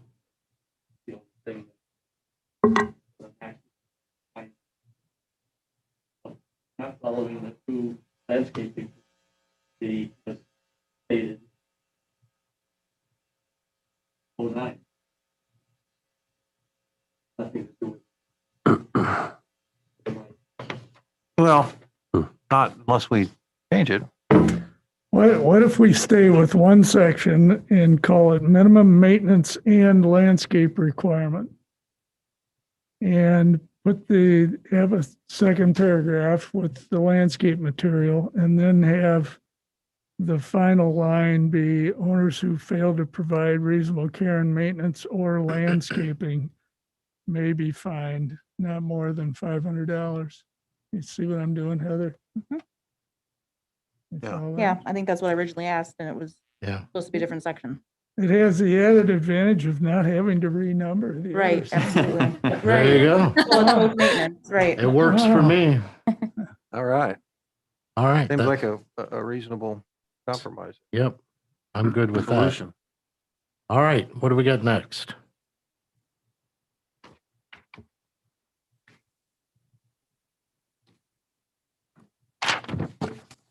Anybody have anything for, let's see, appeals? Didn't we I already did address have that? I did have a question about 158.11, and this might be just a legal wording thing, but again, it says if it's found that any of the provisions of this ordinance, when we say ordinance, are we referring to 158? If we're referring to 158, part of 158 is what we just covered, where we're dealing with if landscaping, et cetera. And so it says that they'll cease work. Okay, I get that. But we're not saying this applies. Bill B deals with the $500 fine, and it's Okay. pretty specific in what it's dealing with. Okay, cool. See what I mean? Yeah, I mean, yeah. it's basically saying somebody is intentionally doing something, Okay, and to me, that's a little different than letting your bushes get overgrown or not cleaning the place up. okay. That's, I don't think that's the intention of 11. okay, Yeah. thank you. Yep. Okay, is there anything else?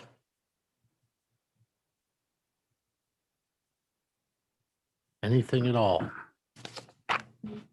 I've run out of pages. I never thought it would happen, but I've run out of pages. All right. So the next step, Mr. President, is that Mike works his magic and comes up with a brand spanking new with all these changes, ordinance, that at the March 15th council meeting, when it gets to that part, before we vote on the motion that was suspended by this council, we make a motion to amend by substitution. Is that the game plan? Yeah. All right. Up to June 1st. Okay. Do we, just as a parliamentary procedure, if it wasn't ready by March 15th, what are our options since we? There